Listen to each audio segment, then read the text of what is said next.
evening, ladies and gentlemen, and a very warm welcome to the 4th edition of CNBC-TV18 Banking Transformation Summit, presented by Nucleus Software. Over the last 4 years, this platform has brought together some of India's leading policymakers, banking and NBFC leaders, and fintech innovators to examine the forces reshaping India's financial ecosystem. And what a transformation it has been.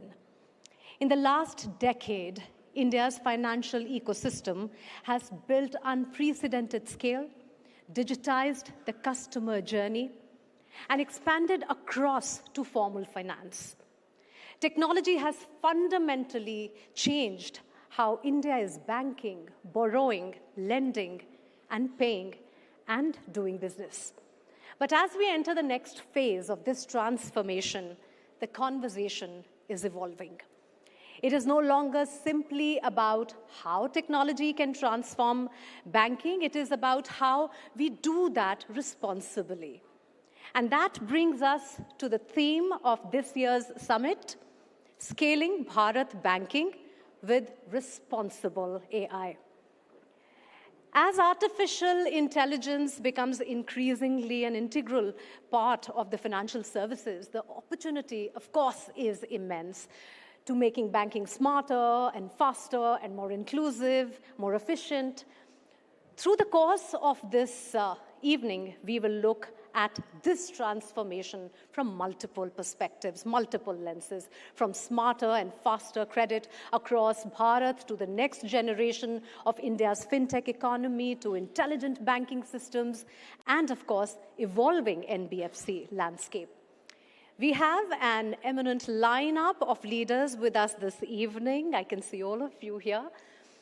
And we look forward to conversations that will help shape the roadmap for a world-class AI-powered financial ecosystem that can support Bharat's ambition and long-term growth. Ladies and gentlemen, to set the context for the conversations ahead and deliver the opening note, it is my pleasure to invite a leader who has been closely involved with the evolution of banking technology and the systems powering financial institutions in India and across the world. Put your hands together for Parag Bhise, CEO and Executive Director, Nucleus Software, as he takes the stage for the keynote address.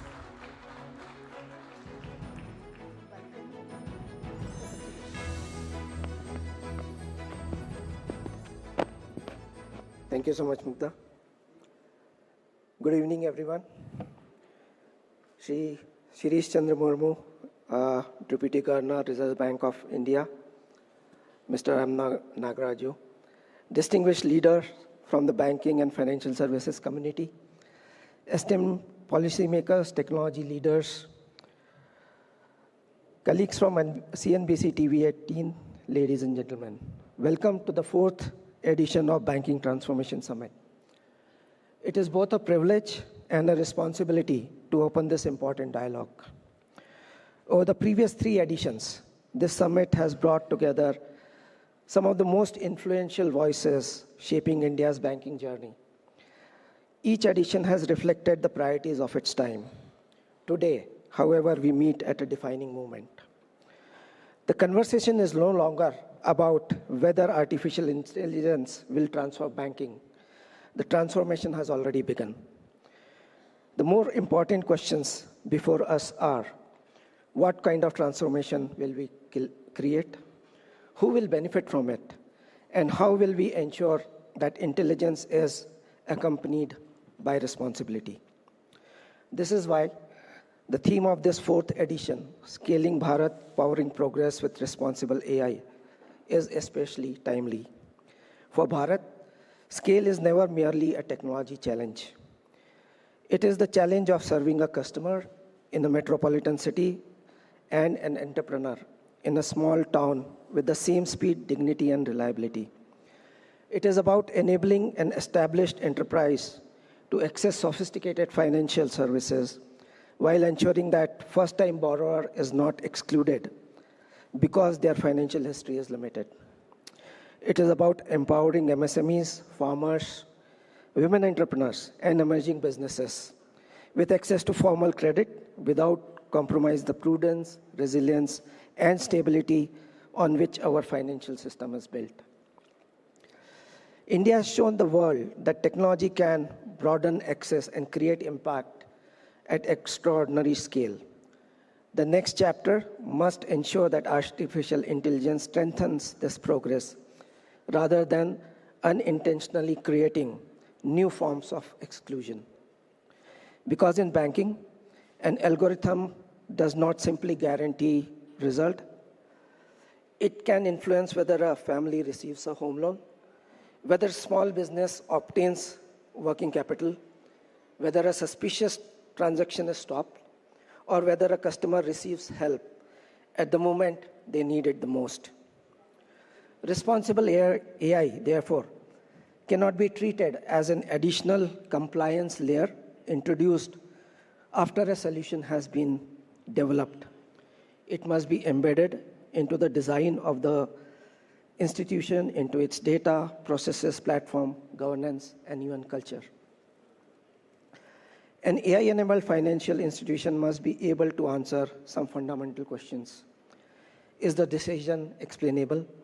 Is the data reliable and appropriately protected? Is the outcome fair? Is there clear accountability? Can a human intervene when the situation demands judgment or empathy? And most importantly, does the technology improve the customer's experience and financial well-being? At Nucleus Software, our experience of working alongside financial institutions across diverse markets has reinforced one enduring lesson: that technology creates lasting value only when innovation and trust advance together. Technology has a critical role to play in enabling responsible AI, but its success depends on an enterprise-wide commitment bringing together boards, regulators, business leaders, risk teams, product teams, and technology partners.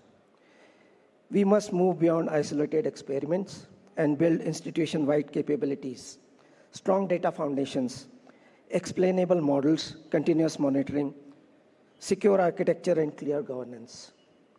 Responsibility is not a constraint on innovation. It is what gives innovation the confidence to scale and the credibility to endure. Trust will determine how confidently customers embrace AI-enabled financial services, and governments will determine how safely institutions deploy them. And collaboration between regulators, banks, financial institutions, and technology providers will determine how meaningfully AI contributes to Bharat's progress. The future of banking will not be defined by the institutions that deploy the AI most. It will be defined by those that apply it with greatest clarity of purpose. Institutions that use intelligence to understand customers more, not intrude upon them. To expand access without reinforcing disadvantage, to anticipate risk and not conceal it. To augment human judgment while preserving accountability. And to create experiences that are not only digital, but also dependable, inclusive, and humane.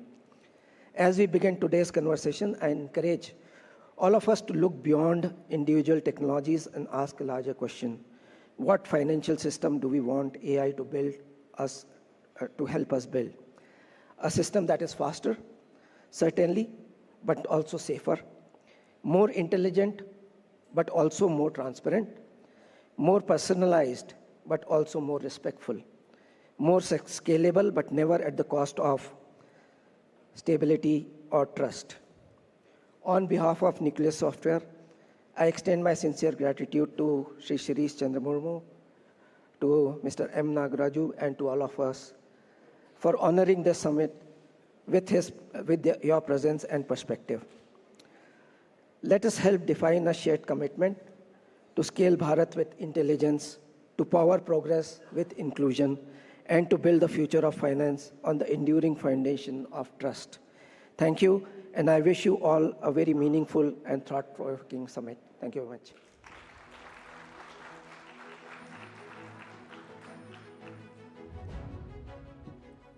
Thank you, Mr. Bise, for setting the tone for the evening. And now, ladies and gentlemen, we turn our attention to one of the most important conversations shaping the future of financial services. As AI becomes increasingly integral to banking, the focus is shifting from adoption to responsible deployment. The opportunity is immense, but so is the responsibility to ensure that innovation is supported by strong governance, resilience, and customer trust. To share his perspective on building a responsible and resilient banking ecosystem, please join me in welcoming Shri Shirish Chandra Murmu, Deputy Governor, Reserve Bank of India, for his keynote address.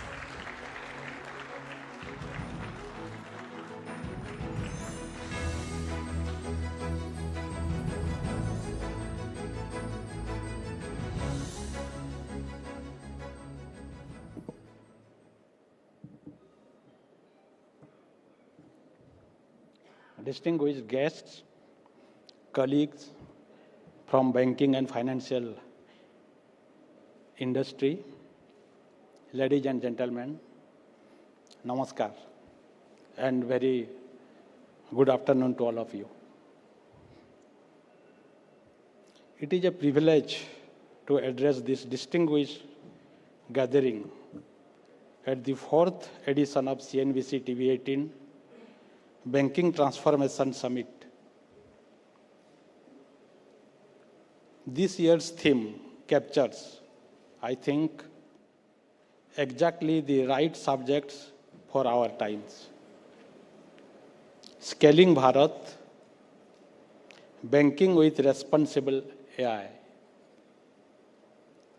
And it gives us a timely opportunity to consider how responsible innovation, governance, prudence, and trust might define the next era of Indian banking.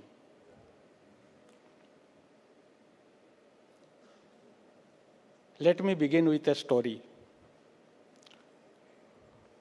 One I return to wherever I think about what it means for banking to serve a country like ours. More than 3 decades ago, NABARD, with support of the Reserve Bank, launched a modest pilot linking about 500 self-help groups to the formal banking system. Their members had little conventional collateral, no credit history, and barely any documentation of income. And yet, their repayment capacity turned out to be strong, borne out month after month in the performance of those microloans. This savings-led microfinance model has now become the largest coordinated financial inclusion program in the world, covering almost 100 million households in the country, with more than 84% of the groups being exclusively women groups. The program has provided much-needed push to empowerment of women in the country.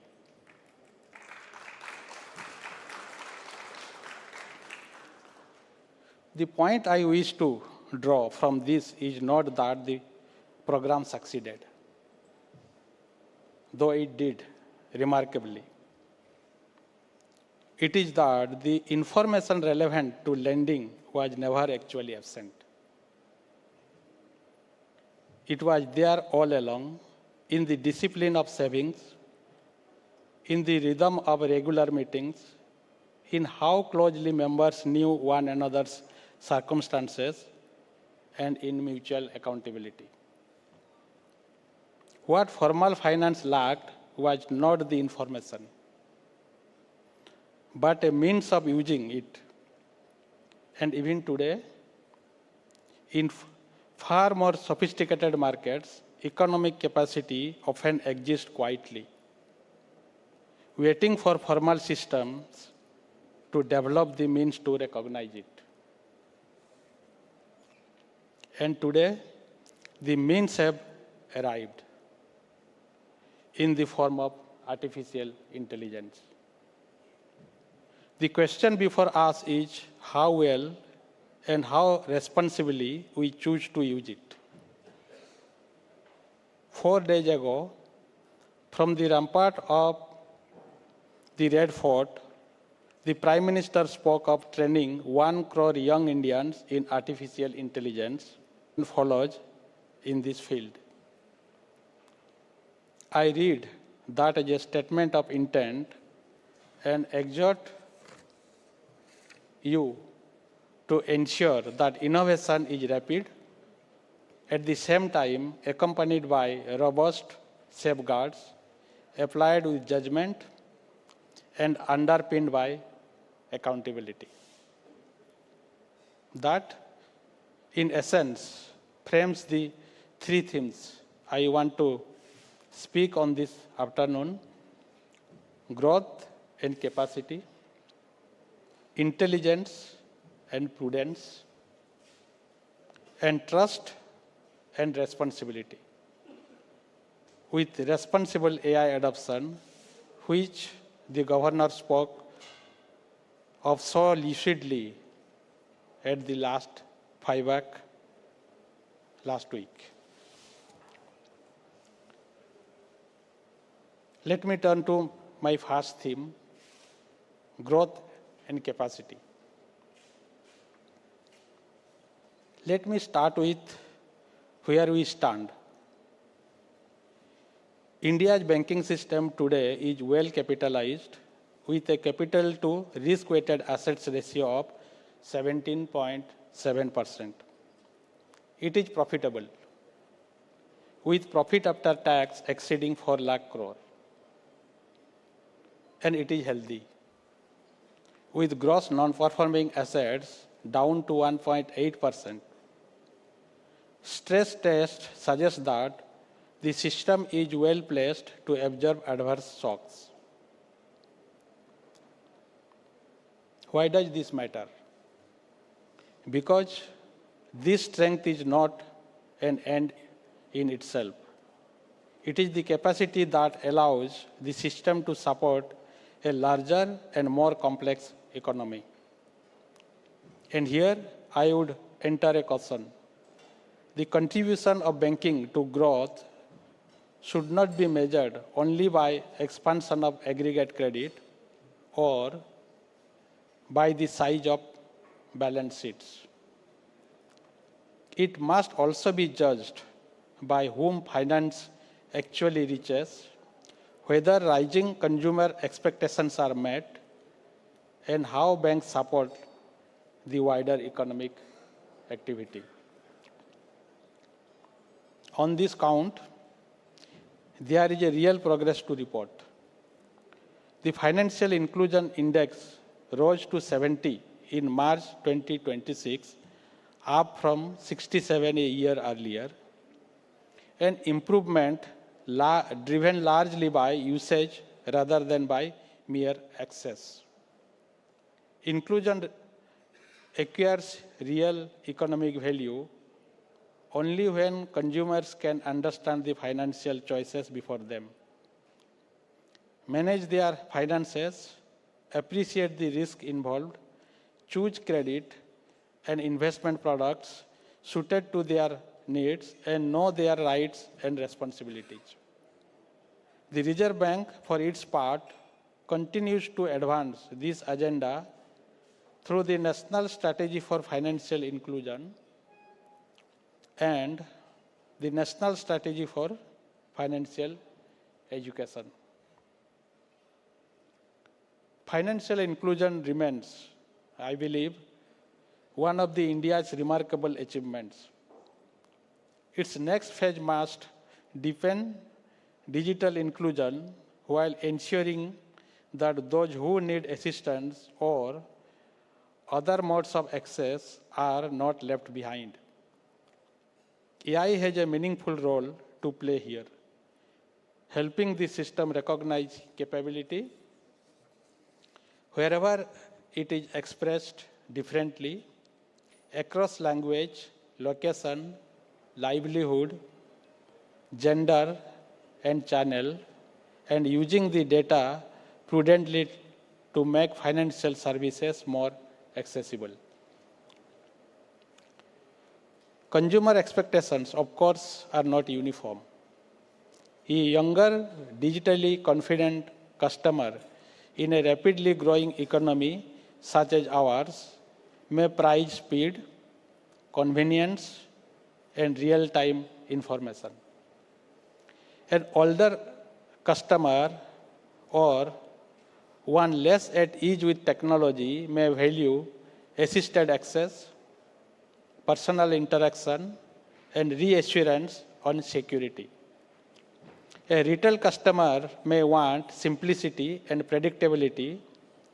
A small business may need timely credit, flexible servicing, and products built around uneven cash flows. Banking, in other words, must scale across channels and across forms of engagement. Growth also brings greater variety and greater complexity in products, technology, in delivery arrangements.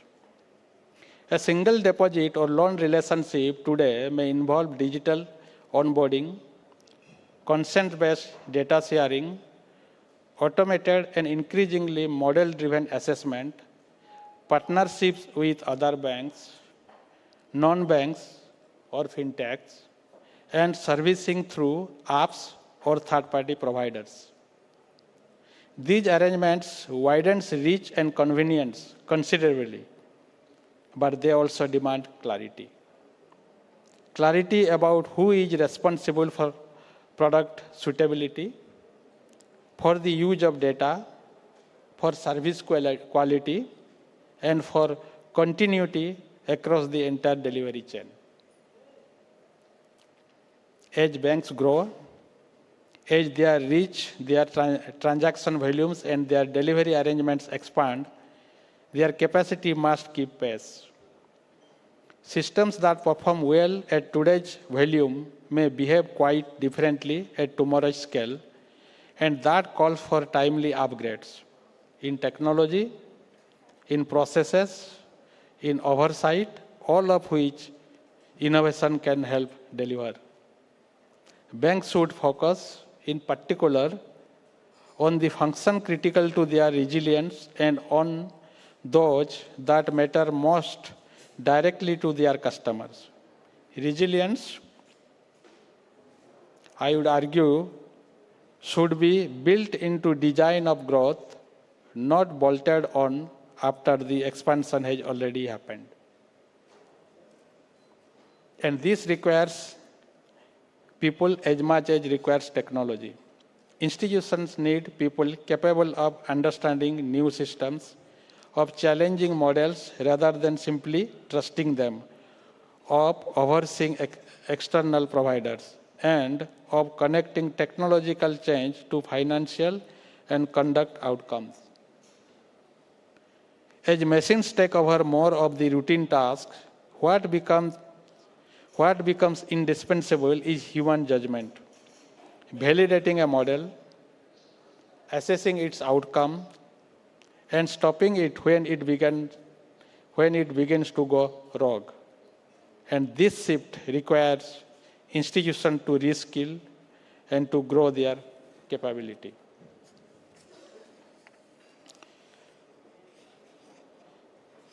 Let me turn to my second theme, intelligence and prudence.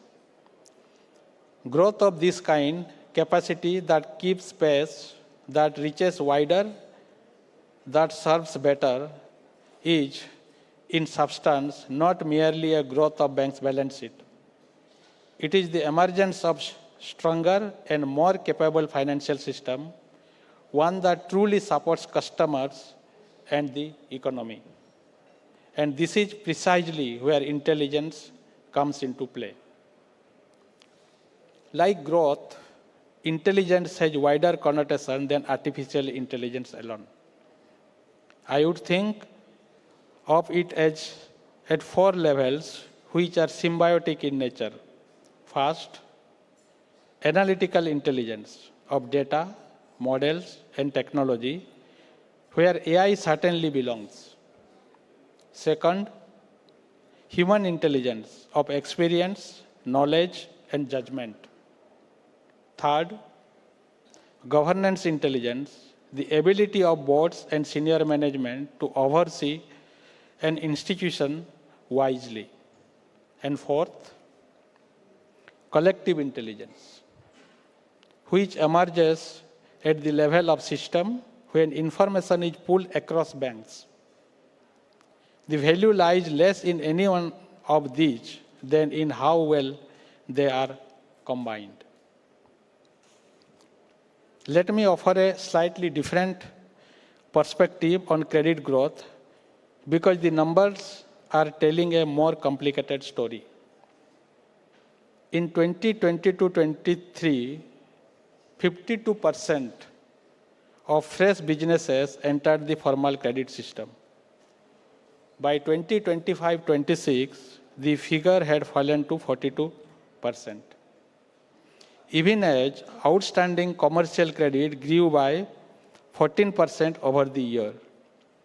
This did not happen for want of information. Lenders today have access to rich data and materially stronger analytical capability than at any point before. It points to something more structural, that our data and our technology may be getting better at serving those the system already understands, faster than they are developing the capacity to understand those it has never served. This is not a new problem in economic thought. In 1970, George Akerlof showed how information asymmetry can produce adverse selection and shrink a market below what the underlying economic opportunity would justify. Extend that insight to credit. Where a lender genuinely lacks a reliable information about a borrower, the absence of information should not, by itself, be mistaken for adverse information. Treating we don't know as though it meant we know it's bad, leads to a credit being denied where it need not be. This is precisely where banks must put their technological capability to work. So there is that intelligence. So where is that intelligence to come from? Traditional lending leaned heavily on collateral, financial statements, and credit bureau history. That world has expanded considerably. Cash flows, GST filings, utility payments, e-commerce records, mobile usage, agricultural and geospatial data. These alternative data offers a genuine opportunity to bring credit invisible into the formal system, and AI can help close that gap. The challenge lies in transforming conventional systems so that they can interpret information that does not arrive in readily usable form. An audio recording in which a borrower describes the purpose of a loan and the revenue of her business in the language she is most comfortable with, an image of a crop, an inventory or a physical asset, weather patterns that shape seasonal cash flows. Captured with consent, tested for reliability and bias, and used responsibly, this can become evidence that strengthens human judgment. Much is made, and rightly so, of the productivity these technologies promise. Work that once consumed hours of skilled attention, reconciliation of records, summarizing a credit file, answering a routine query can now be compressed into minutes, releasing capacity for judgment-intensive work that only people can do. But I would ask that we be careful how we measure that gain. Productivity in banking is not merely output per employee or the cost-income ratio. It is whether the same institution with the same resources reaches a borrower it could not reach before, resolves a grievance that would earlier have remained pending, prices risk more accurately. If AI compresses costs without widening reach or improving customers' experience, we shall have automated the existing system rather than improved it. A more consequential use is pattern recognition.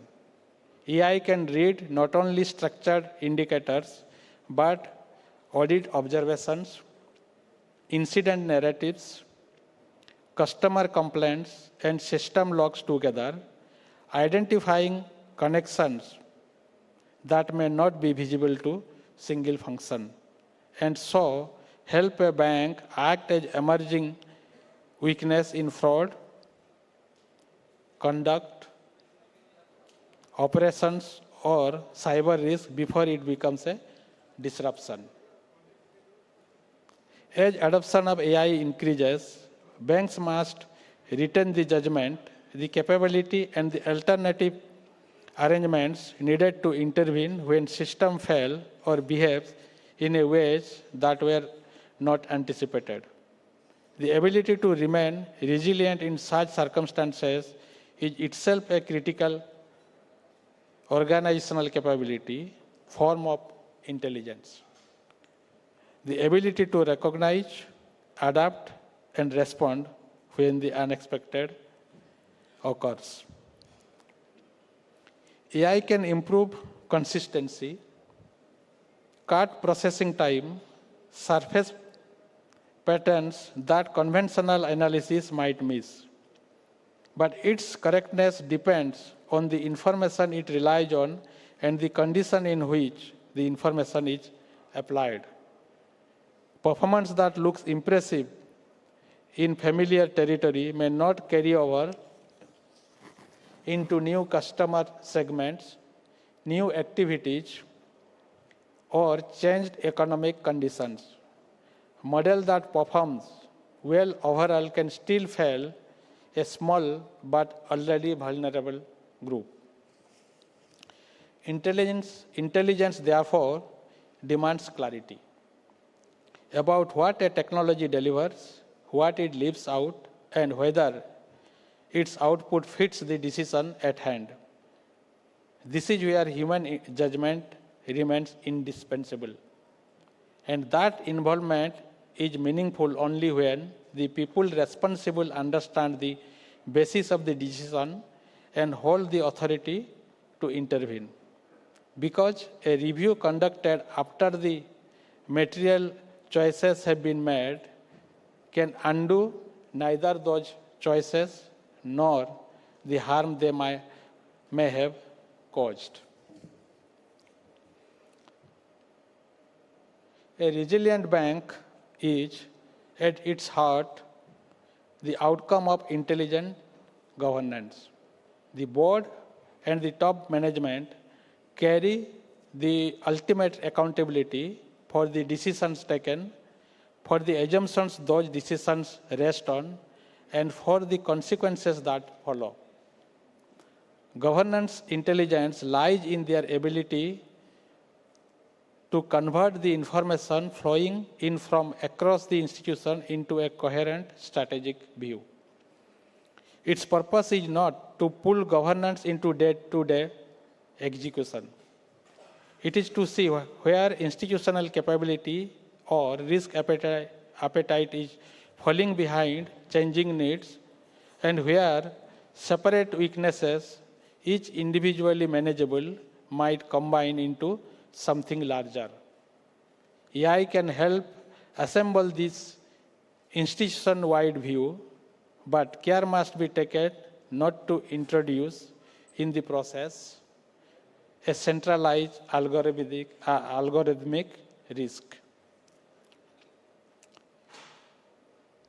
We are all part of deeply interconnected financial system, and that interconnected connection delivers real efficiency gains, but it cuts both ways. Where several institutions lean on the same data source, the same models, and the same technology providers, or the same infrastructure, a single error or disruption can affect them altogether. Prudence in such a world requires effective challenge, limits on undue concentration, and credible alternatives. The intelligence needed here cannot be assembled within any one institution. It has to be pooled.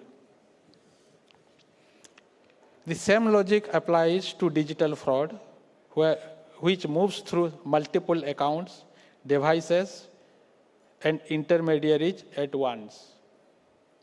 When risk becomes collective, the intelligence marshaled against it must become collective too. MuleHunter.ai and the Digital Payments Intelligence Platform are the Reserve Bank's answer to exactly this challenge, drawing together dispersed signals with the help of AI so that detection comes earlier and the response is better coordinated. Let me turn to my last theme, trust and responsibility.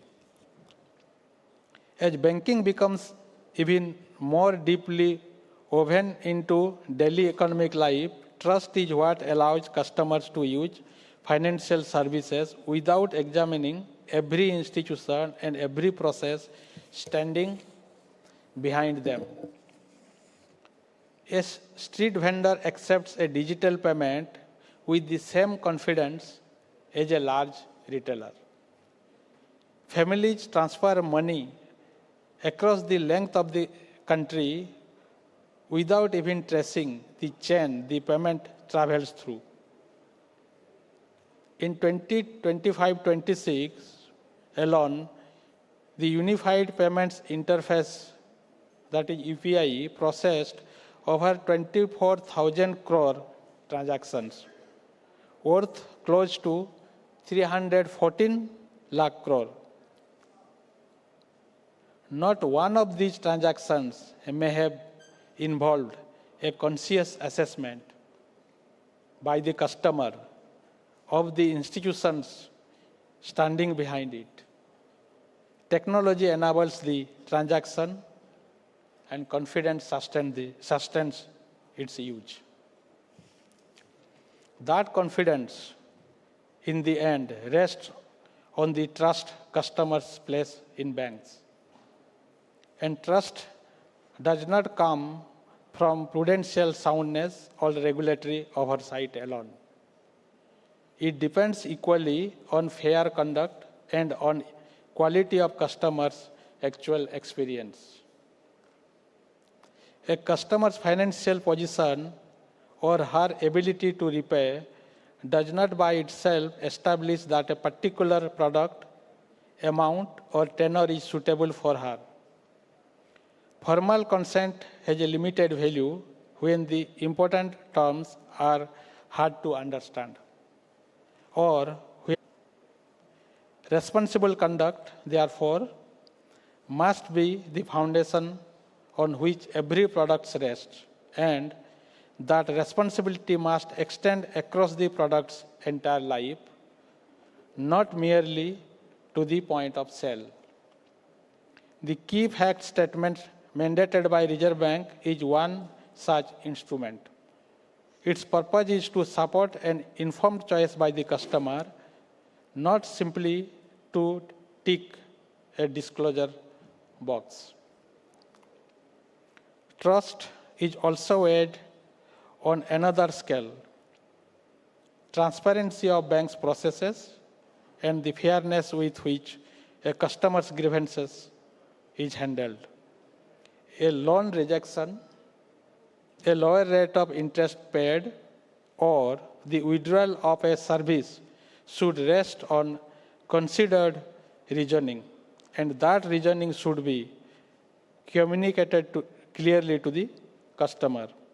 The role of AI must be to help the bank to see, explain, and correct an error, not to make rejection faster or more persuasive.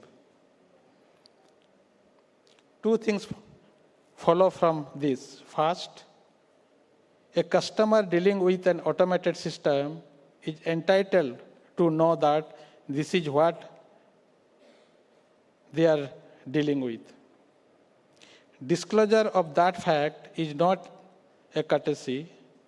It is the basis on which a customer decides how much weight to place on what they are told and what to do next. Second, wherever a decision materially affects a customer, a loan declined, a limit reduced, an account restricted, a claim denied, there must be a route to a person with the authority to look again. Machine may reach the decision. A person must own it. If a bank cannot say who that person is, it has not deployed a model, it has delegated its accountability. And every complaint a customer files against a decision of the bank deserves a timely and fair response, one that genuinely looks into customers' concern. Bank's internal ombudsman mechanism provides an additional layer of review before any rejection is communicated to the customer.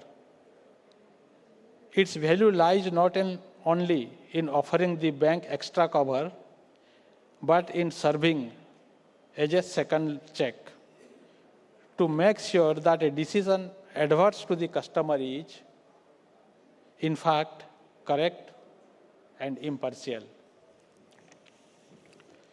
Technology is reshaping consumer expectations in another way too.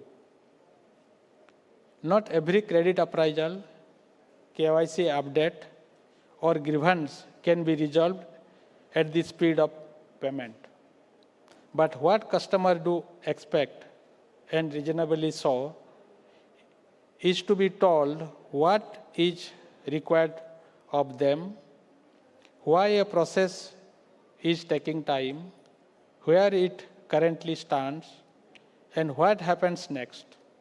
Clear communication is very often as important to trust as speed itself. The same holds true during service disruptions. Restoring a system technically is not enough if customer remains uncertain about their balances, about the status of their transactions, or about their access to funds.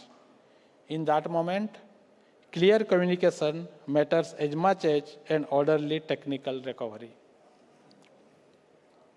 So let me conclude by drawing these threads together into 5 principles that I believe should guide banking through the era now opening before us and as it supports India's transition to a Viksit Bharat. Include to enhance capability. Expand the frontiers of financial inclusion and help build genuine financial capability alongside it. Measure progress not only by the number of accounts opened, but by how effectively they are used and whether customers have the information and confidence to make informed financial decisions. Adapt to change. Stay responsive to shifts in technology, consumer behavior, business models, and wider economy, so as to meet changing needs at scale. Build these skills ahead of the activity, not after it. Understand what you use. Know what a system does, where its limits and its vulnerabilities lie, and where accountability rests. That begins with a current inventory of every model and AI system in use, including those embedded in vendors' products. Enhance safeguards and deploy intelligence for resilience. Anticipate and contain cyber fraud and other emerging risks while protecting consumers and preserving market integrity. Test these systems adversely before deployment and again at regular intervals thereafter. Further, use intelligence proactively to anticipate the unexpected and preserve critical functions when disruptions occur. And lastly, explain what you decide. A decision that materially affects a customer should be capable of being understood, questioned, and where wrong, corrected. Wherever an error could cause material harm, a person must retain the authority to intervene. Thank you very much.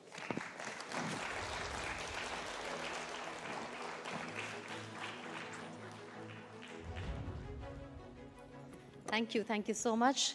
Lata Venkatesh from CNBC-TV18 here for the fireside chat.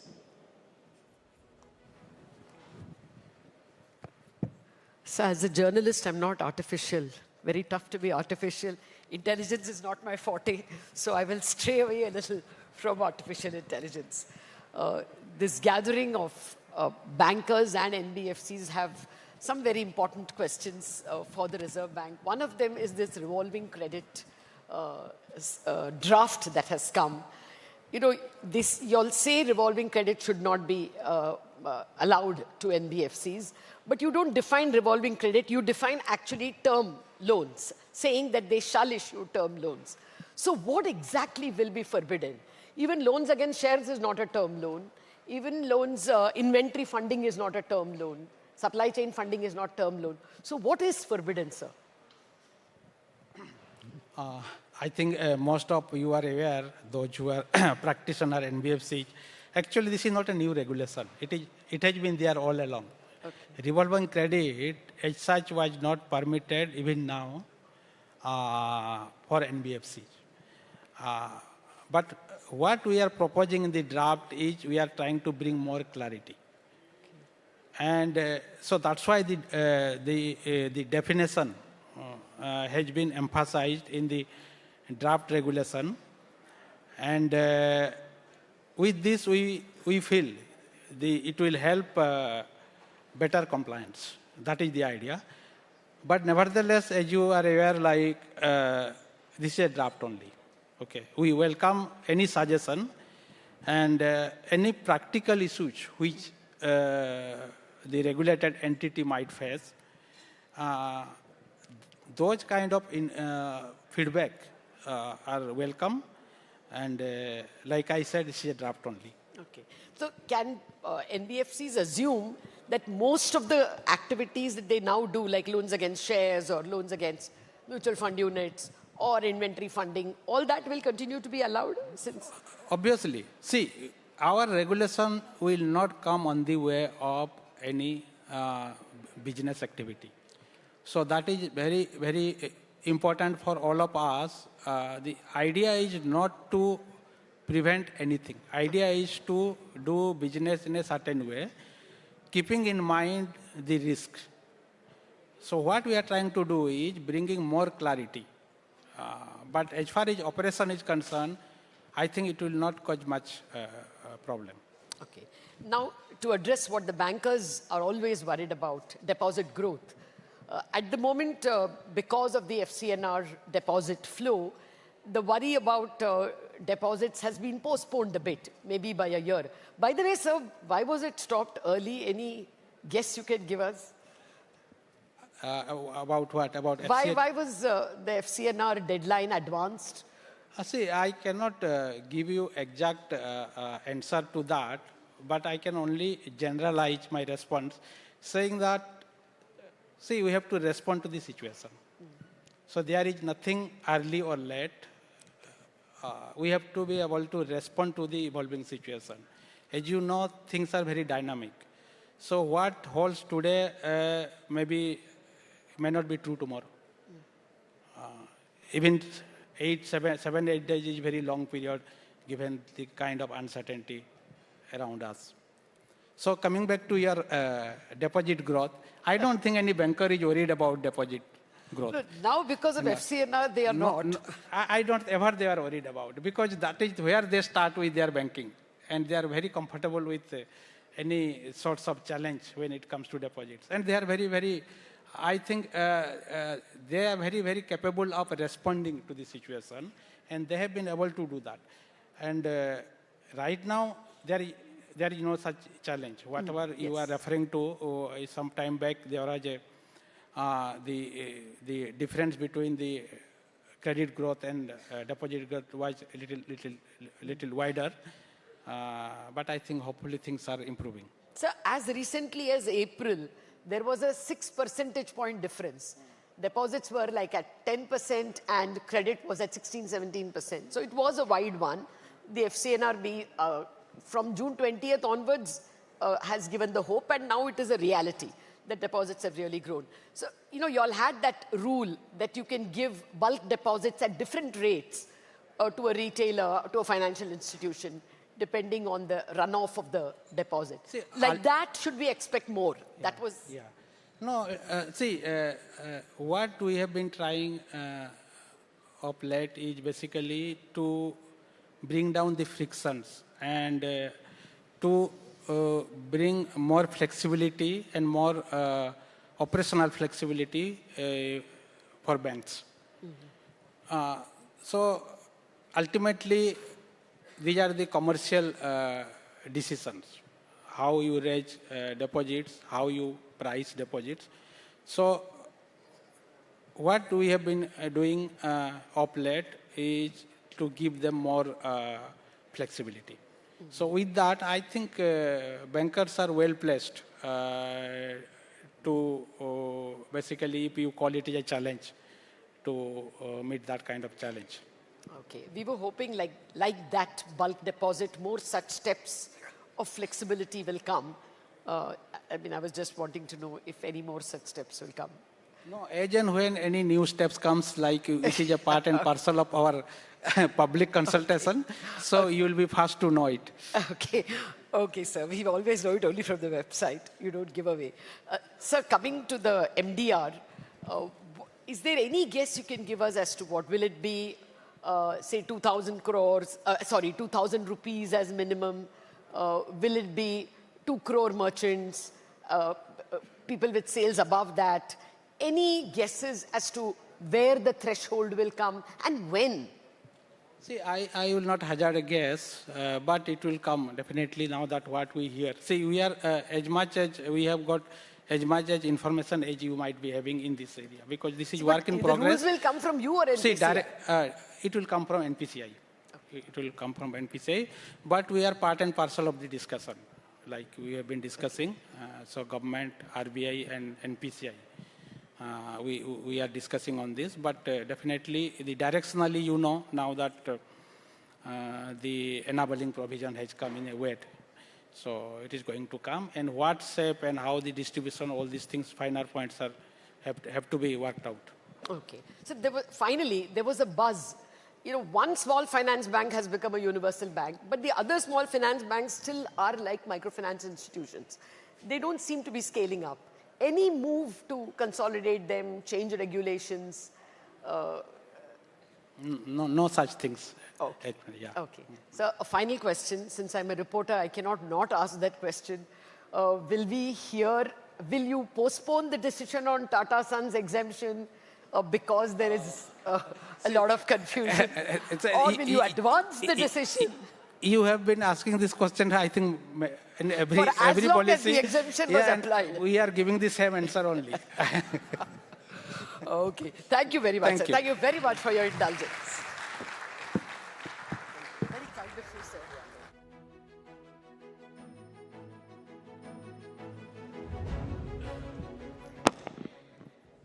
Thank you, sir. Thank you, Lata. Thank you so much for sharing that candid conversation and perspectives.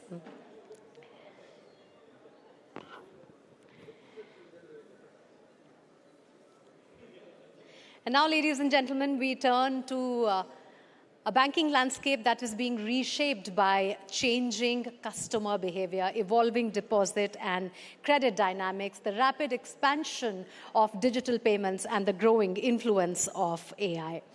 With the credit demand continuing to evolve, banks are also looking at newer ways to engage, to strengthen deposits, rethink the economics of digital transactions, and leverage technology, all while navigating the opportunities and risks that come with this transformation.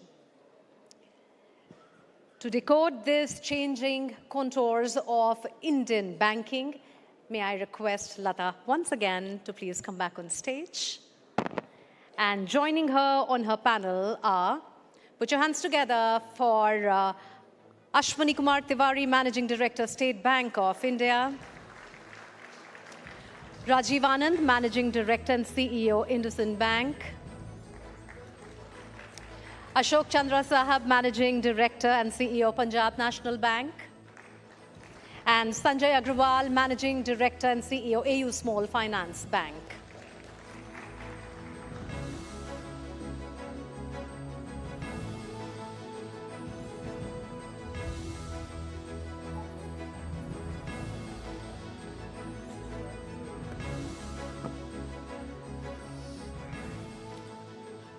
Mr. Tiwari, Mr. Chandra, Rajiv and Mr. Agarwal, thank you very much for joining us at the Banking Summit. This is quite clearly a very, very important panel because we are in the contours of a changing banking system. The way in which people are saving has changed. More and more people have become investors. But before I come to that dreary question, just because of the changed notification we got a few days back, Mr. Tiwari, are you very angry with the Reserve Bank because they shut the FCNRB? Mr. Murmu has left. That's why I'm boldly asking you. This is a recorded telecast event, so I would leave it at that. No, but did it come as a surprise, and will that change your plans? Not really, because we Because had... you're the biggest. No, we had an internal target, and we are close to achieving that. So I don't think we were really too much perturbed by the stoppage. This was under discussion that if the flows are really strong, then maybe an early call can be taken, which is what he was alluding to, that's a dynamic situation. So for us, it has not made a material difference. We'll still achieve the target which we had set. Okay, so what do you think may be the full amount by August 31st? There were about 17 days after the announcement of the advancing of the deadline. We did 52. You think the pace looks like we may hit 70? Because with each passing deadline, it seemed to pick speed. Yeah, it might, because the flow has been really strong in the last 15 days and more. So therefore, the number you talk about may be achieved, but I'm really not sure about the pipeline with different banks. We know our number, But surely other banks, I can't hazard a guess. Fair point, sir. Rajiv, do you think this makes for better margins for the banking system? Because this, steady deposit is now there with you all. And for some banks, it may be a little cheaper. I don't know how it is. But will FCNR be a reason for easier margins?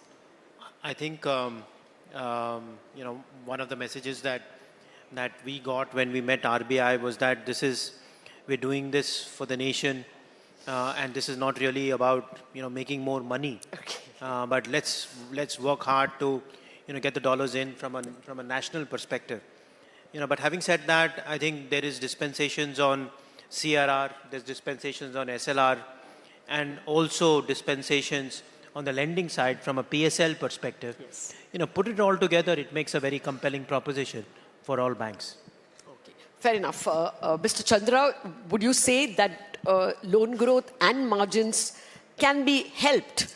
You've got more to lend. You've got a steady money, 3-year or 5-year, which you didn't have. Term deposits were not coming. So should we expect both loan growth and margins to help? Yeah, to a great extent, definitely towards the deposit side. Definitely it is going to ease the cost of deposit, no doubt about it. Because one is that interest rate with what cost of deposit was coming. And second is the CRR, SLR exemption which has come. So definitely the cost of deposit because of this inflow which has come in the system, I think it will be reduced. Now, once that money has come, definitely it is going to be utilized for the lending purpose. So to that extent, I think credit growth is also going to happen in the system. So from both the angles, the deposit side and the lending side, definitely all the financial institutions are going to be benefited about that. Sanjay, you want to add to that? You think if you started the year, you gave a guidance of some number, it can be increased by 1 or 2 percentage points because this is quite a bit, 70 billion if it is. I think, Lata, this is all for big daddies, We being a bank, small finance bank, we were not playing this game at all. You have become an adolescent now. No, I know you asked this question to Sir, but we didn't play this game at all because being an SFB, it was difficult for us to get the guarantees on board and all those things. Sanjay, but the ecosystem has more money. I know the SBIs and the PNBs should grow more because of that money. No, I mean... I'll just add a couple of things. See, margin-wise, it's neutral. Because there is neutral? Neutral in the sense that there's a lesser margin on the deposit itself because what we are paying on that. But it is balanced, as Rajiv explained, by the CRR, SLR and PSL. The important thing is liquidity. So this is in turn replacing those high-cost bulk deposits and all. So overall, it should be good for the banking system. No, it also makes you all more competitive vis-a-vis the bond market. Bond market is running away with the price of crude and the US yields. So that's why I was asking whether you all are at a better position. I think for us, what we are betting on is this, that SBIs will not raise money, more costly money, and indirectly, to help us, and so if big daddies are safe, they are having a lot of money, so the people like us will take rest and can do our business. I know a few foreign banks are lending to a lot of other smaller banks, so... Yeah. But maybe not us, sir. I'm missing a foreign banker here. Yeah. No, one important aspect, in fact, that also we should look into that. This entire activity has brought a lot of foreign investors into picture now. Now you have seen almost all the leading banks, policymakers banks I'm talking about, they went to the overseas market, they have raised the dollar bond, they have raised the overseas lending. I think to that extent, that much exposure has gone to the world. And I have seen that a lot of foreign banks, they have shown a lot of interest in participating in that, whether it is a dollar bond or the overseas lending. So to that extent, the market has become very, very wide. And we were able to expose ourselves to the world platform now. I will talk about Punjab National Bank. For the last almost many years, 20 years, we had not gone to overseas to raise the fund. What may you end up, 31st August? See, we had given the commitment and we were very firm in the very beginning, around 2 to 2.5 billion. And we are still holding to that position and we are going to cross that here. Okay, and after that you will go for an OFCB? Yeah, in fact, we have already initiated the process. We have already filed to the SEBI also that we are going to raise MTN, $500 million. And 500 plus 500 green shoe is also there. And that somewhere between 10th to 15th of September, we are going to do that. And we have already raised 1 billion foreign lending through the syndication. And that too, we went to the Taiwan market, where many Taiwanese bank, Japanese bank, and Korean bank, they participated. And very successfully, $1 billion we raised and plus 500 green shoe also. So to that extent, the market has become very wide. And all the public sector banks, we were able to expose our presence to showcase the Indian growth story. See, if the public sector banks are able to raise that much fund in the Indian market, it shows the resilience and the strength of the Indian economy. Of course. No two ways about that. People were willing to take exposure to Indian banks. So the end amount will be much more than 70 billion if there are going to be OFCBs following. Will you all do more? That, of course, was always the additional amount. So the ECBs and other things are being raised. And people have preponed that decision to take advantage of this window. So that obviously will be an additional number. Okay. Rajiv, will you all also do that? Going to the global market? There are three pieces within the FCNR puzzle, so to speak. One is the plain vanilla retail money. I think currently the rates that are being offered by all Indian banks is very attractive, and even for us, we're seeing a good inflow into plain vanilla retail money. Attractive for the depositor. As a depositor. Then there is leverage that we are providing through from our balance sheet, and obviously that has we've been able to get funding through through bilateral transactions. But Mr. Tiwari mentioned some foreign banks are lending. Yes, they have lent to us as well. And the third piece is where we are working with partner banks as well. So there is good traction on all three platforms, and our overall market share on the FCNRB is around 3%. And so therefore we think that we should be getting whatever that number is, we should get about 3% of that. Okay, let me come to the other thing that has just hit us, the fact that banks now will be compensated somewhat for some UPI payments, P2M, as they say, payments to merchants. Rajiv, what is in your mind in terms of how much? Will it be 30 basis? It will be less than debit card, we were told. If it is as much as a debit card, what are your best guesses in terms of the split and the amount? No, first let's split the transactions. P2P is out. Yes. P2M up to 2,000, 2,500 rupees, that's out. They haven't said so, and then, but so therefore it is really the higher value transactions that we could effectively get paid on. And I think if you look at the credit card business, the classic four-party model, there is an acquiring bank, there's an issuing bank, there's a customer in between, and there is a network. There the customer pays, and that income is split between the acquiring side, issuing side, and the network. We will come up with a model of a similar nature for that chunk of P2M that could potentially get paid. I mean, I think you don't want to kill the goose at the same angle as well, and so therefore that amount has to be. The good thing is that the habit formation has happened. That more and more transactions are going through UPI. That habit formation has happened. The ability of the merchant to absorb 15, 20, 25 basis points, I think certainly exists, because you have to also see it relative to the cost of cash. Yeah. It's not as if cash transactions are free. No, I mean, there is the risk of it sitting in the store. There is a cost by the time you deposit it in the branch, etc., etc. And so therefore, all merchants will look at it relative to that as well. So I would imagine 20, 25 basis points. Okay. Overall, it will be charged about 20, that 25. would be split between the acquiring, issuing, and the network. The banks may get a third or half of it. How much is the system paying actually for it? I mean, either of you, since you all are the bigger banks, is the system paying what, 10,000 crores at the moment? I think it is a substantial amount. And see, it is not like we are paying or we are reimbursing. It is basically the architecture and the infrastructure which the banks have created. That is the thing it is now. So you think it will become a no profit, no loss for you all at least once the payment starts? As of now, we are already doing it without any charging anything. Now you're paying for it. So we have already created the infrastructure. Let us wait and see. I think DG has also told that RBI, NPCI, and the government, I think all three are engaged in that particular activity. So let us wait and see that how it pans out and what is the final outcome it comes now. So I will be still holding to that position. Okay. That let it come from the other side now. Sanjay, what are your thoughts? Do you think you can do creative things? One bank was saying, we can give, say, I as a parent, I'm able to do UPI with the merchant. I can delegate some of it to my child.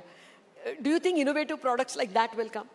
No, I think, first of all, I think it's a very welcoming move because something is being now started, from years, and we had our own cost, be it infra or recurring cost, we had to pay to our tech guys, So, and I started putting QR codes in 17, to the merchants, and they were not making any money out of it. So we actually wind down in 2021, right? But I think we should really start because we are not playing a game of POS now.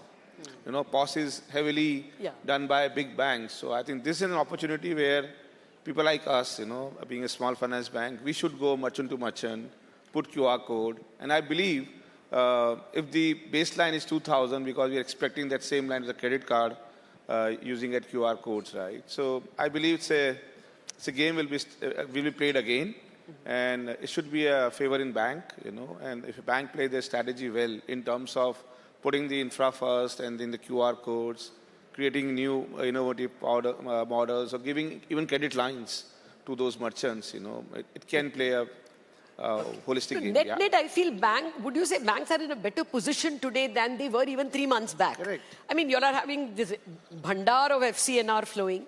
I mean, there's more liquidity. And there is possibly, for the system, you benefit from the system. Yes, of course. And, probably some OPEX is going to be paid back. Yes. So is that a better position, better spreads than you envisaged a quarter ago?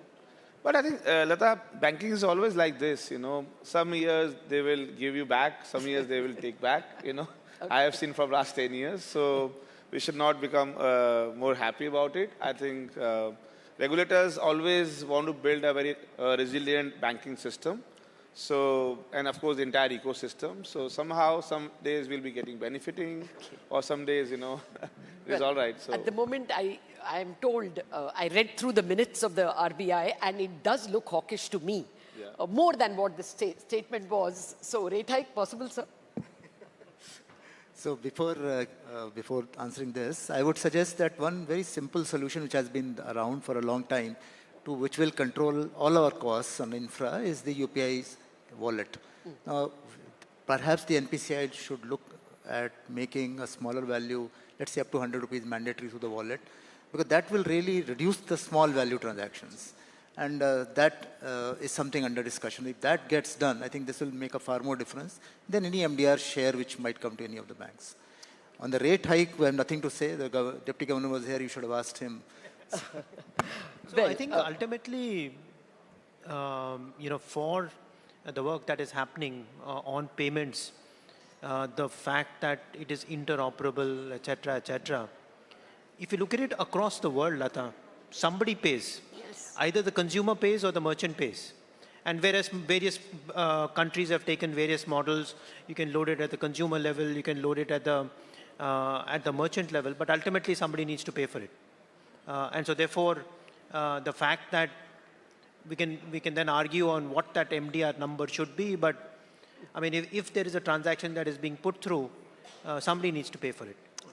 No, fair enough. That's what the governor said during the policy meeting as well. The person who takes the advantage pays, and therefore a little bit of it has to be shared by everyone. Let me come to the other question, which was the heart of this, contours of banking. Mr. Murmu laughed it away when I said that deposits have become hard to come by. As recently as April and May, deposit growth was in single digits. It was actually 9% as recently as March and April. It becomes 10 only in April. And it is, inching towards 14, 15 only now. It may dissipate as soon as the FCNR flow ends. So what would your ask be? I mean, how do you structurally solve this problem of deposits growing slower than credit? So you're right on the structural part. The shift from saving to investment has started happening, and it's gaining momentum. So I don't think there's going to be a go back to deposits. It's not going to be there. In fact, in the PSB conference which we had, this is one of the themes. And there's so many deliberations took place. All the numbers definitely point. I mean, we just look at the mutual fund number. I'm not even talking about stock market. From 2020 to 2025, the mutual fund AUM has tripled, 25 trillion to 82 trillion. And therefore, the deposit growth has slackened. There's no denying that fact. So what is to be done now? So my sense is that we have to now look at innovative solutions. It's no longer walk-in deposits, which we used to have, or this thing. So one thing is, I mean, some of the deliberations which we did, youth was, of course, one of the things. That today what happens is, while we may open some youngster's account, the parent will fund it or may under guardianship, and then subsequently we may give a scholarship or some later on a loan. After that, there's a break. Very few of us actually follow that journey through to the job and to the future and all. Now, such segments now, and somebody talked about the self-help group, Mr. Murmu talked about that. Now, again, we have only limited to that particular product of the loan and maybe whatever related deposits. We don't look at each individual and say that, okay, what is their journey here? So each of these segments, whether it is women or youth or entrepreneurs, we'll have to look at the whole journey, lifestyle journey. That's one. Secondly, on enterprises, today we are talking about ecosystem. But again, it cannot be just a loan product or an insurance product alongside. It has to be the full spectrum, including deposits. So deposits will be a byproduct of multiple things. Transaction banking, which private sector banks have done very, very well. Now all the PSBs, public sector banks, are also very strong, and any current account will be a derivative of transaction banking. It cannot be a standalone current account. That's very hard. So one is that we have to be more nuanced about all these things. Second is that while we'll do all this, clearly there is a case that we look at alternate funding mechanisms. So some of them have already started happening, case in point being the infrastructure bonds. Now, on the face of it, looks like 7%, whatever plus is a high rate for a 15-year period. But we have to remember that one, that we always had an asset liability mismatch issue. The average deposit tenors for 3 years, whereas the loans could be 10 years. So infra bonds will go up, you're saying? Infra bond is one instrument, which it's a very good instrument. So why not? Secondly, the other things are I'm not talking about 81, 82 bonds, but there are instruments which have been very sparingly used. Now banks are getting into CDs and CPs and all, but they've been there. NBFCs are very strong users. So that will be a short-term usage. Then we have the securitization. There are some challenges on the regulation side and etc., yield side. But clearly a 30 lakh crore of housing loan book sitting there. It's not securitized. It's not securitized. There's no cash available against that. Similarly, a vehicle loan book of almost 10 lakh crores. So huge amounts of bank books are available for securitization. I think this is a market which is going There is no regulatory worry or ask. No worry. There are some fine-tunings required, which we are now taking up. And then we have to look at the other available instruments. So I guess it's going to be a mix of targeted deposit taking and end-to-end lifecycle management, then also on the alternate funding mechanisms which are there, and a whole mix of all this. It has to be hard work now. This problem is no longer easy that people will just come on their own and you just pay them a little higher interest and they will come. No, that time is gone. Our parents saved entirely on term deposits. And we don't. We serve mutual funds. Out of time, sir, but any quick ask from the Reserve Bank on the deposit front? They are freed for bulk deposits. You know, you'll have some freedom to in fact, charge. In fact, that was already there in the system. The differentiated bulk deposit interest rates, already it was there. What RBI has done it that they have made it very transparent and they have given a timeline that earlier what was happening, and now also it is happening, that bulk deposit rates throughout the day up to 12 o'clock, 1 p.m. also, every bank used to prescribe that, depending upon what is the inflow that is going to come. Now RBI what is asking is that by 10 o'clock you have to prescribe your bulk deposit rate. They are giving a cushion for another 10 minutes. So by 10:10, all the banks, they have to declare their bulk deposit rate, and throughout the day, whosoever comes within that bracket, that has to be given to that rate to that individual or the corporates. Okay. So basically, the transparency has come. In fact, the deposit side, what Mr. Tiwari was also mentioning, see, three things are required to be done in the system. One is, especially I'm talking about the public sector, because leading private sector banks, they have already in place the relationship manager concept or the wealth manager concept. But many of the public sector banks having millions of customers, but this wealth management concept, or to a great extent, the relationship manager concept, that is missing now. So now the time has come when the deposit is migrating towards the capital market. I think we should have a very, very strong system in place. So that is one thing which I think all the leading public sector banks, they have to do it. Second is the infra bond or the green bond. I think definitely that is one route we need to move upon. Okay. And instead of just harping on the deposit, that is one thing. Third aspect, again, after seeing the global market, there is a very good opportunity to raise the MTN and the dollar bond or the overseas lending. And all these things, I think they should supplement to the deposit side. Fair enough, fair enough. I am being asked to wind up, so let me just end up with a rapid fire.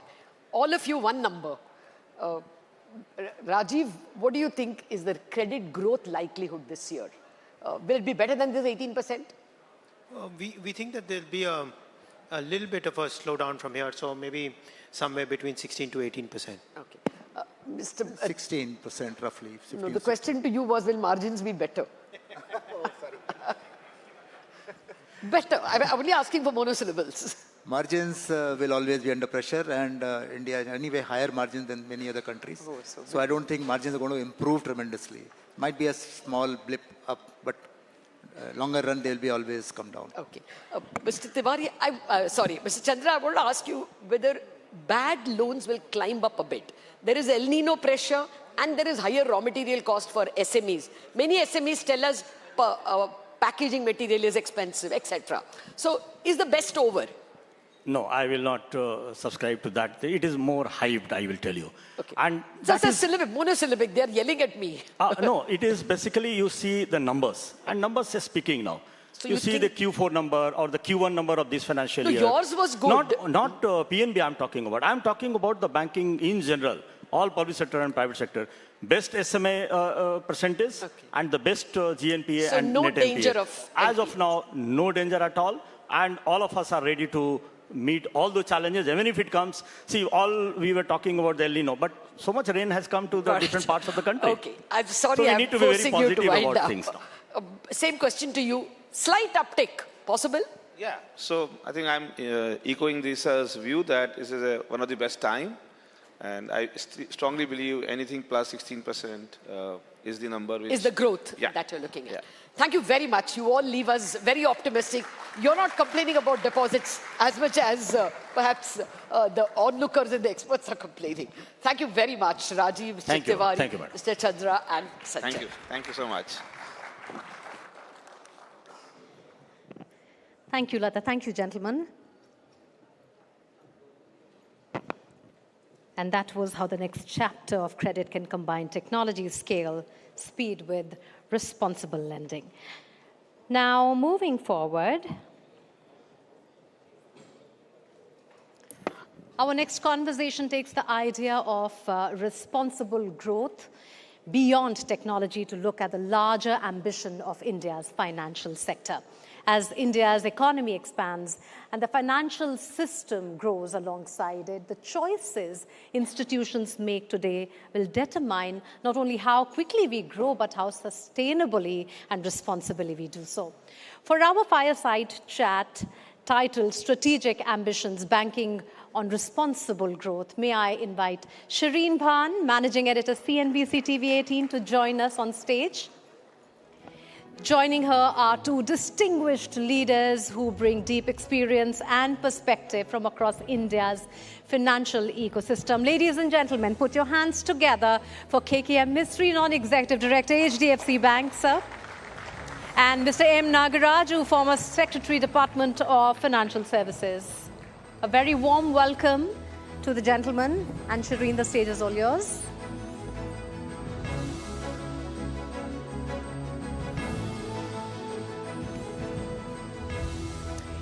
Good evening, ladies and gentlemen, and thank you so much to each one of you for being here with us at the CNBC-TV18 Banking Transformation Summit. This is the 4th edition, and it is my pleasure to welcome the former DFS Secretary, Mr. Nagaraju, and Mr. K.K. Mistry, who has, of course, been a very regular guest on the channel over the last 26 years. So truly appreciate both of you taking your time out to be with us here today. Mr. Nagaraju, let me start by asking you, since you now perhaps enjoy a little bit more freedom to speak now that you're out of government, sir.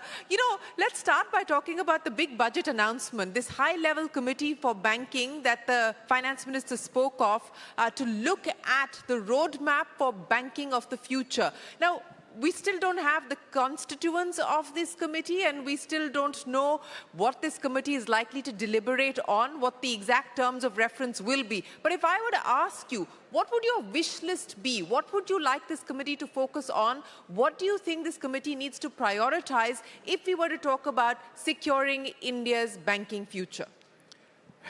Thank you. Thank you for inviting me. I think the banking committee, in my personal view, now that I'm outside the government, I think we should look at how India could reach the goals of Viksit Bharat 2047. What kind of credit, how much credit will be required? What is the deposits? And also the current regulatory environment in relation to capital norms in the banks, and whether big banks, organic, inorganic growth, and the NBFC, the role of NBFCs, and also the financing of infrastructure and MSMEs. I hope, and of course, they should also take a look at it. Some of the legal issues in the banking, BR Act or the RBI Act, if there's anything to be done, so that the institutions are much more robust, much more ready to ensure that the country reaches 2047. Well, that's a long list of things that you believe the committee needs to prioritize. Let's address the consolidation issue, sir, because when you were last speaking here at the Banking Transformation Summit, you joined us virtually from Delhi, but consolidation was hot. It was a hot button issue. It almost seemed like the government was on the verge of announcing next steps as far as the next round of banking consolidation was concerned. In fact, the finance minister at the SBI conclave also indicated that this was under active consideration. What happened? I think you should ask the finance minister. You were the secretary, so I'm asking you. See, now, honestly. But look, there are several options to that. The government has been very conscious of the need, necessity, and as also, while taking a decision, it also has to weigh the pros and cons of consolidation. So there are many things are worth discuss. Now, last 2 months I'm not aware. So I think you have to ask the finance minister, current DFS secretary. But do you think that there is a pull back on consolidation? No, there is no pull back on the consolidation. See, let me put it this way. If you look at it honestly, the banks, the growth cannot be higher than the GDP growth. Okay, there is a fundamental relation between the two. Now, if you want to match big banks, let's say, for example, in public sector banks, let's say SBI. SBI, in the last 2 years, they are growing by about 10%. Means their business is almost about 95 lakh crore. Yeah. 100 lakh crore. 10% means they're adding 10 lakh crore per year. Now, some of the smallest banks are less than 10 lakh crore. So what kind of benefit the SBI, let's say, or any other big bank, will get it? Unless, without attracting so much attention from CNBC and others, a lot of employees, public, everybody. And also whether a bank, if merged with any big bank, is that culturally fit? And HR-wise fit? What are the benefits? I think that should be the primary objective in taking a decision. So I'm reading between the lines there, sir. So it looks pretty clear at this point in time that consolidation is not a priority for the government. But I will leave that there. Mr. Mistry, let me address this issue with you. We just heard the Prime Minister from the ramparts of the Red Fort talk about the aspiration of ensuring that we see an Indian bank in the top 10 as far as, or the top 5 even, as far as the global banking pecking order is concerned. Consolidation doesn't necessarily seem to be the route or the answer to that. How do we break into the top 20 even? I mean, State Bank of India is currently at 28. How do we even break into the top 25? To my mind, it's something which is possible.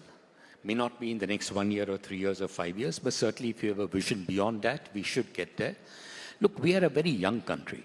So much of our population, such a large part of the population today is under 35, under 30. People don't have bank accounts. People are studying, people are working.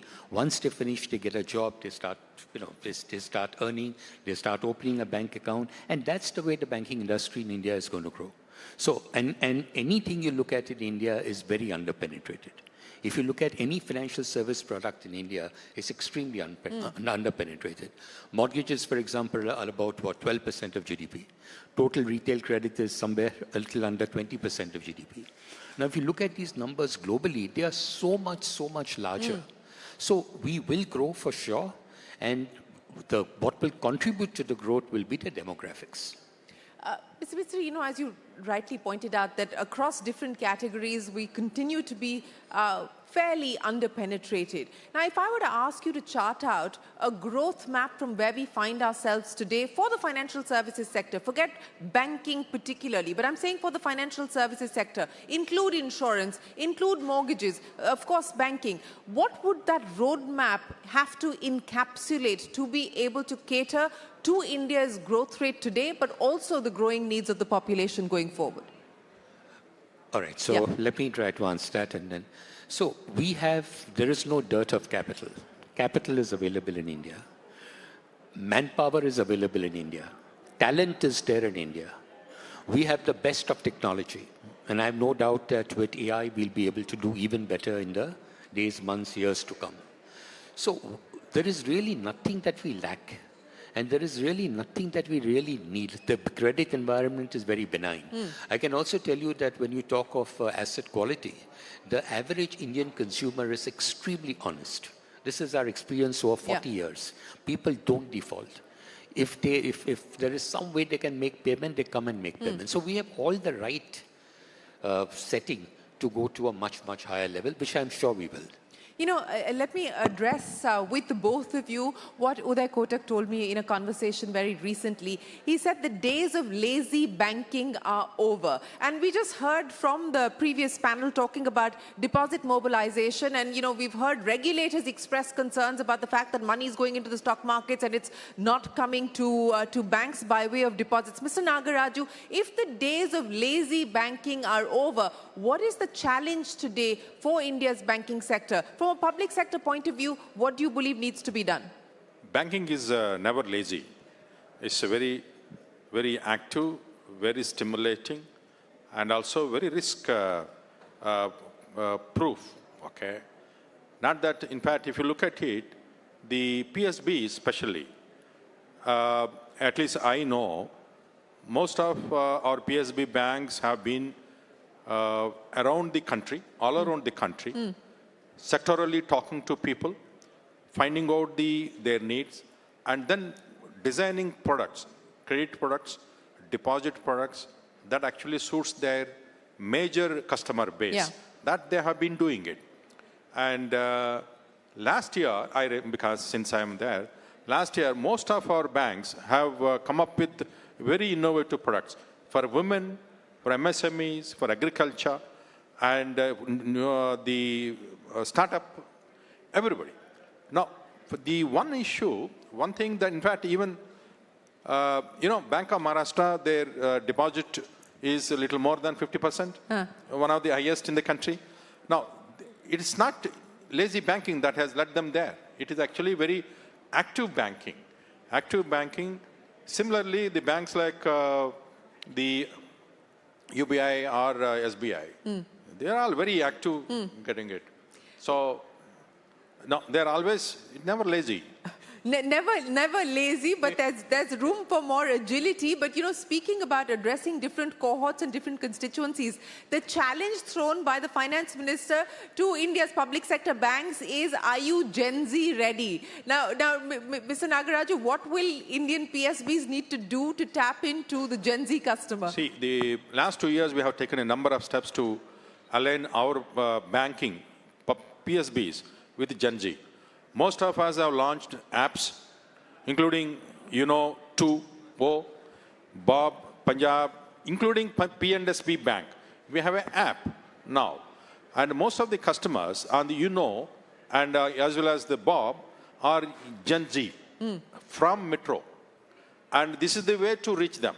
We are already actually doing it. I think now they will intensify the efforts to bring in more Gen Z. The other report I saw this week was the Gen Z is the highest growth in the stock market. And when new entrants to the trade are the Gen Z. People are having a disposable income. So naturally, you need to talk to them so that they will be able to save in the banks, not in the mutual funds.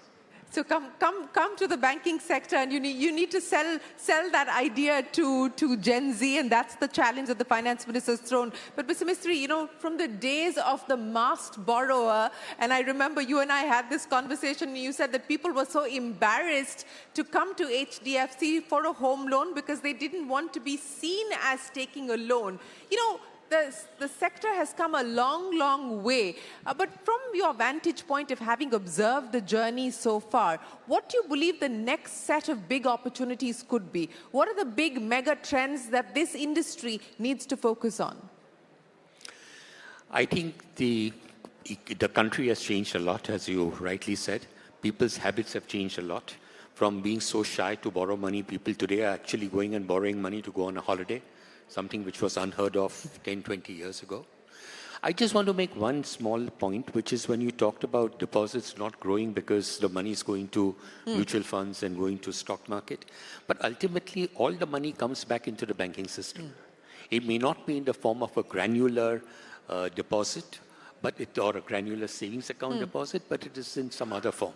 Its lendable value will be less, but the money will always remain in the banking system. Yeah, and I think that's the point that the bankers have been making. But what we've seen over the last 12 months specifically, Mr. Mistry, is foreign direct investment. We've seen strategic deals happen in the sector, and we've seen significant amount of capital coming in as far as growth capital to the sector is concerned as well.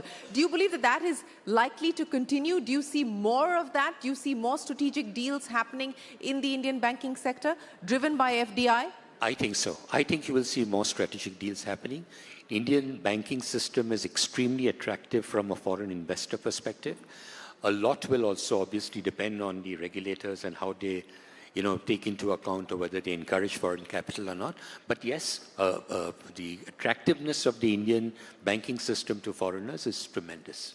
Mr. Nagaraju, go ahead. No, the only thing while there are some proposals which were actually concluded in the last 1 year, one thing I think will increase FDI into the banking sector is increasing the FDI limits into PSBs. Exactly. You preempted my question. I know that you're going to ask. So I think that's one we have to do this. If you do this, there are two benefits to the country. One, the banks, public sector banks will get more capital, which they can actually provide credit. The second, the valuation of our banks also will go up.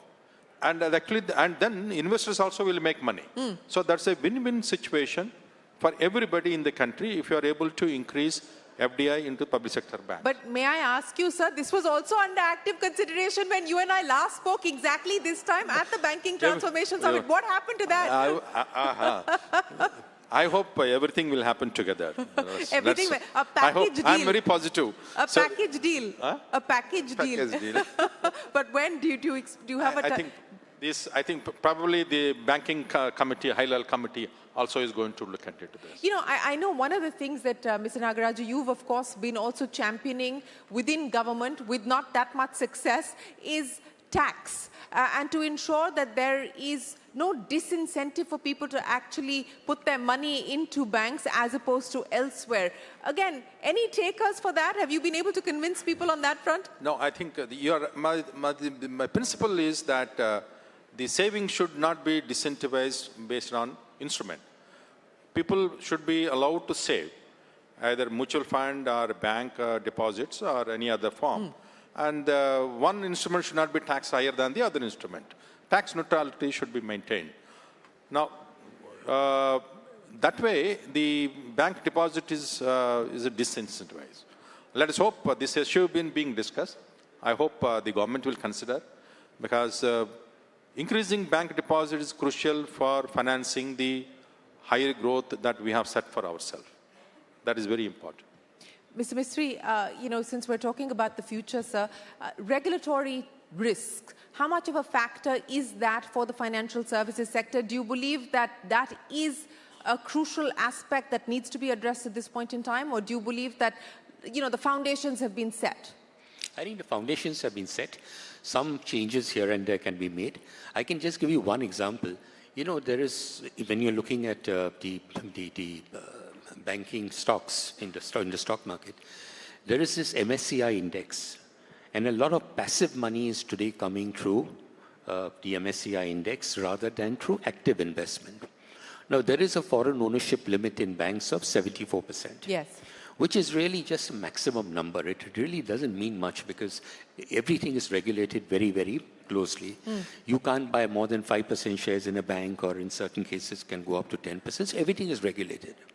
Now, given that, just simply increasing that FDI limit, that limit, foreign ownership limit, from 74 to 100 could, I'm sure the broker can calculate the number, but can bring in a reasonably large sum of money into India by way of passive funds. Yeah, and that's a good point that you make, because you're saying that the RBI is anyway controlling the rest of it, so it doesn't really matter whether you go from 74 to 100. I can't help, sir, but ask you, HDFC Bank, the CEO reappointment, how soon are we likely to hear news on that front? I'm sure you will hear something very, very soon. Thank you.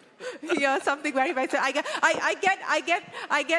get what you're saying. Let me end by asking the two of you, what has been, in your assessment, in your view, Mr. Nagaraju, and you've overseen 2 years as DFS Secretary, where we've seen record profitability for public sector banks and the lowest GNPAs. What, to your mind, has been the big story for you? What are you proudest of? I'm very proud that banks have done very well. And we brought down the net NPAs, increased PCR, and we made more profits. And we also paid dividends. All our PSB banks, we have paid dividends. In fact, last year, all the government financial institutions made profit. And if you look at it, our credit growth was last year one of the highest. Our MSME growth is very high, including our agriculture. And some things which is not very encouraging industry, we also started picking up. Now, that actually shows the positiveness in the country. People are willing to take risk and bet. And if people are willing to take a risk, the banks are also going to support them and lend them. Mr. Mistry, same question to you, sir. In the last several decades of being part of this sector, being part of this industry, what are you proudest of? What did you, sorry? What are you proudest of? The milestone that you're proudest of achieving? Milestones for the banking system in India? And your own personal milestone. I reached whatever I wanted to reach in life. I don't think I wanted to do too much more. But for the Indian system, yes, I definitely 100% believe that in the next 5 to 10 years, we will see at least 1, maybe 2 Indian banks in the top 10 banks in the world. 1 or 2 Indian banks in the top 10. In the top 10. That is the perfect note to close this conversation. KK Mistry, Mr. Nagaraju, thank you so much for joining us here this evening. Appreciate your time. And we hope that the ideas that you've put on the table are ideas that the government as well as the regulator and industry take forward. Thank you very much for joining us here. Ladies and gentlemen, a big round of applause. May I request all of you to stay back on the stage, please. Wonderful and insightful conversation there, and it's now time for a little felicitation that we have for you. All right, before we move ahead, we are taking a moment to recognize and honor two very distinguished leaders for their significant contributions to India's banking and financial services sector. May I request Vishnu Adusat Sahab also to please come, co-founder and managing director, Nucleus Software, to please come on the stage as we begin felicitating our guests. Mr. K.K. Mistry, a veteran of India's banking and financial services sector. He's who brought with him the decades of experience into HDFC, played a very important role in building HDFC Group. And of course, Mr. M. Nagaraju, former Secretary, Department of Financial Services, and it was during his tenure as Secretary, Department of Financial Services, that he shaped key financial sector policies and advanced priorities across banking. What an honor to have the two of you here, sir.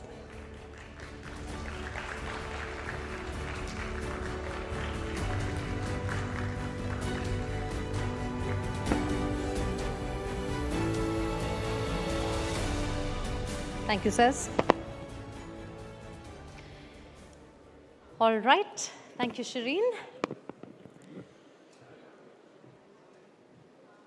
From banking, we are now turning to an ecosystem that has been one of the biggest catalysts of India's financial transformation, which is fintech.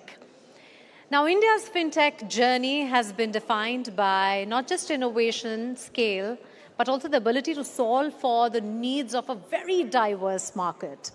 And with AI opening up an entirely new frontier, the next generation of fintech will have to find the right balance between innovation, responsibility, personalization, privacy, speed, and trust. To explore what the next phase could look like, may I invite Ritu Singh from CNBC-TV18 to join us on stage to moderate our next conversation.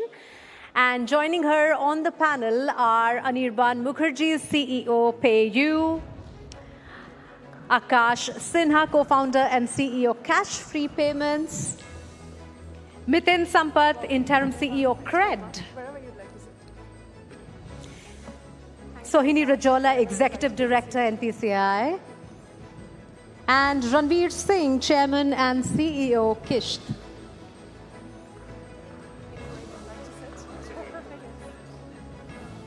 Over to you.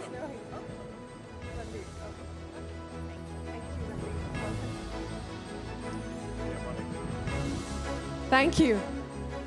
Well, what can we say about India's fintech story that hasn't already been said? It's been one of the most extraordinary ones. And we built our digital payments for hundreds of millions of users. UPI is pretty much a global benchmark. Fintechs have moved far beyond payments as well. They're talking about lending, wealth, insurance, financial services, you name it, and giving our banks a run for their money, if I may say so. But the big question, of course, now hinges around sustainability.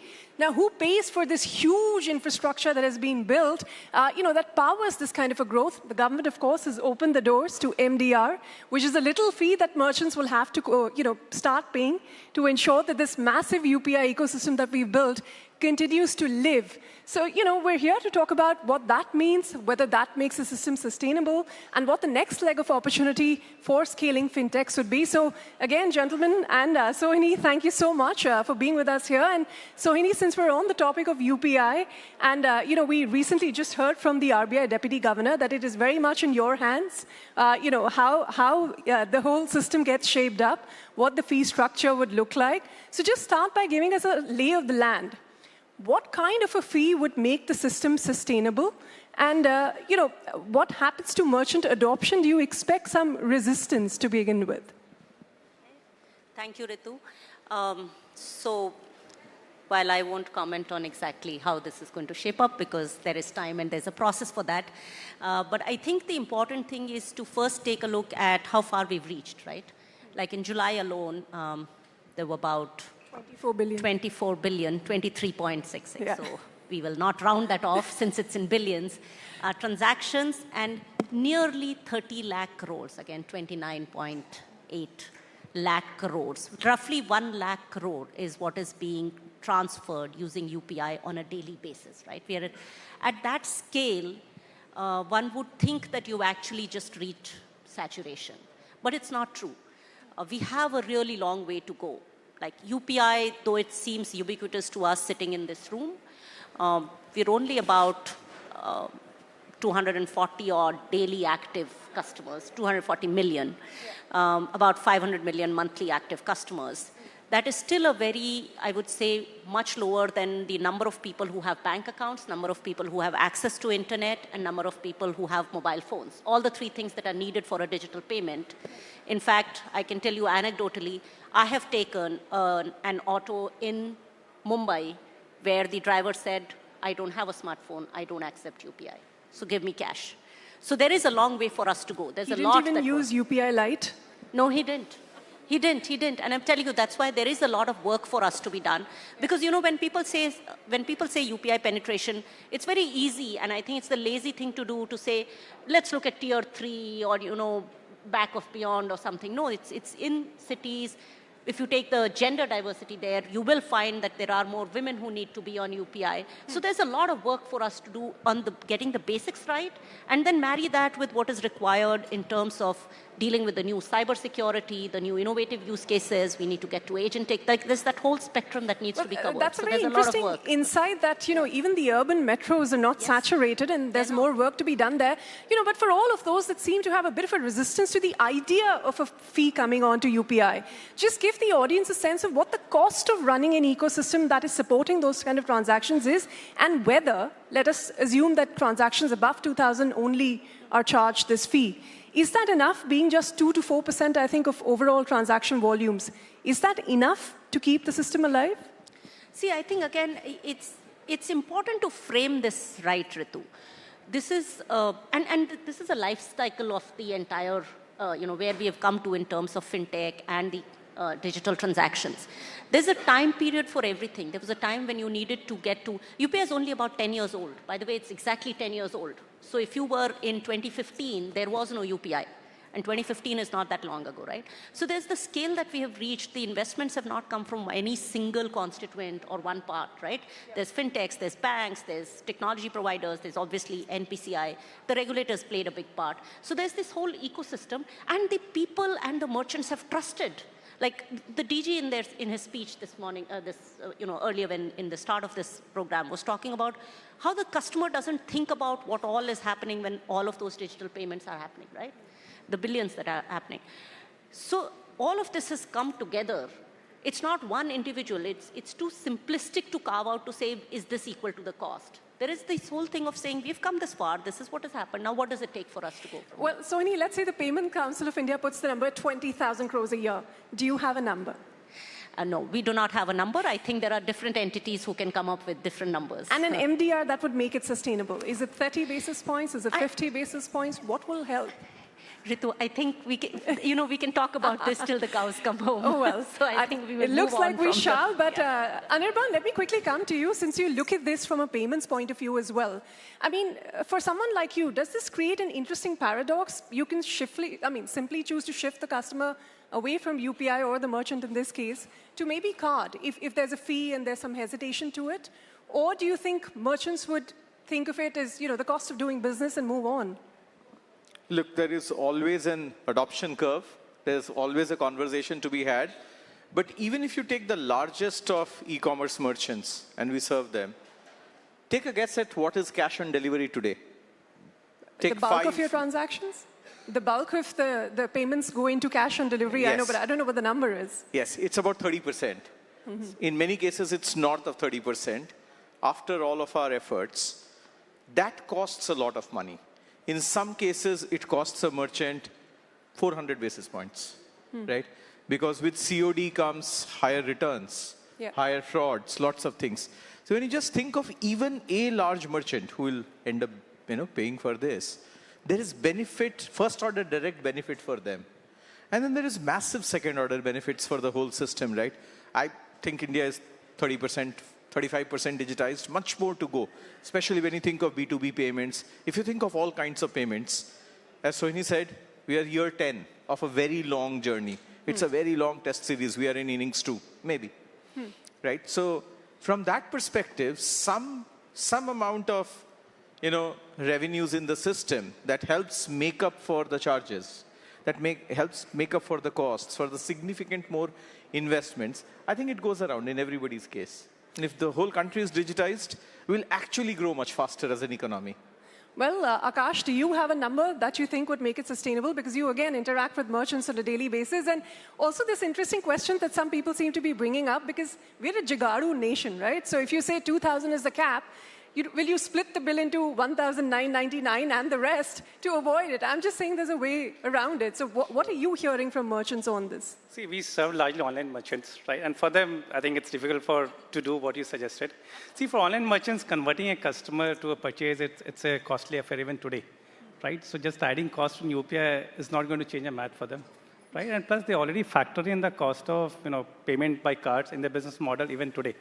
Right? I mean, they assume, a bunch of the customers will pay by card. So again, they're not changing the price basis the payment method, right? Which means they are ready to accept, the cost of payments through the payment methods like credit card, debit card. They're still priced much higher than what UPI is today, right? So for those merchants, again, I'm not trying to be, too opportunistic. For those merchants already factored in, right? I think for UPI, obviously, they pay lesser, but it's already factored in the business model, right? I don't think it will change a lot of behavior for them.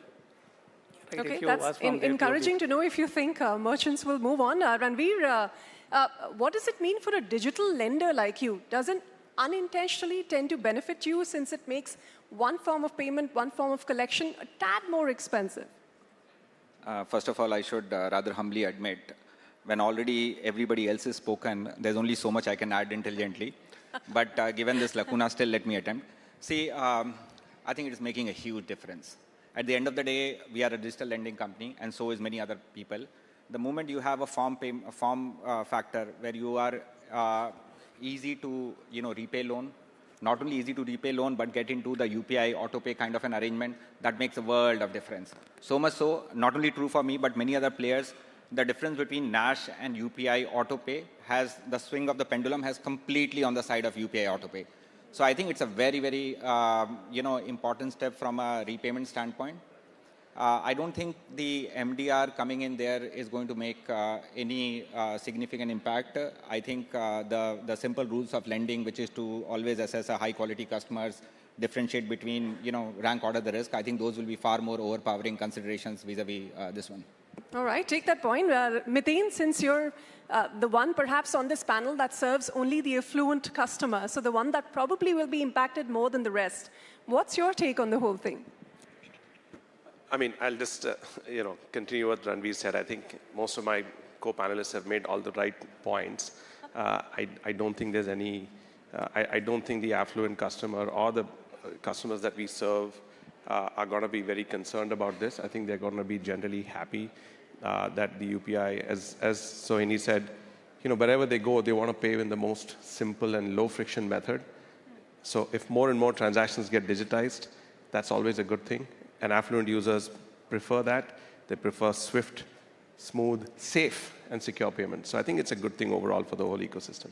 Well, okay, that's about the MDR, but the fintech story is way larger than just some fees and UPI. So, Mitheen, let me ask you about this whole bunch of new products you're launching by the day. I mean, people keep questioning, what does cred really make money on? But give us a sense of how you're using artificial intelligence. I mean, for banks, it seems to be almost a checkbox exercise to begin with. It's the customer care that's being taken care of by agentic AI.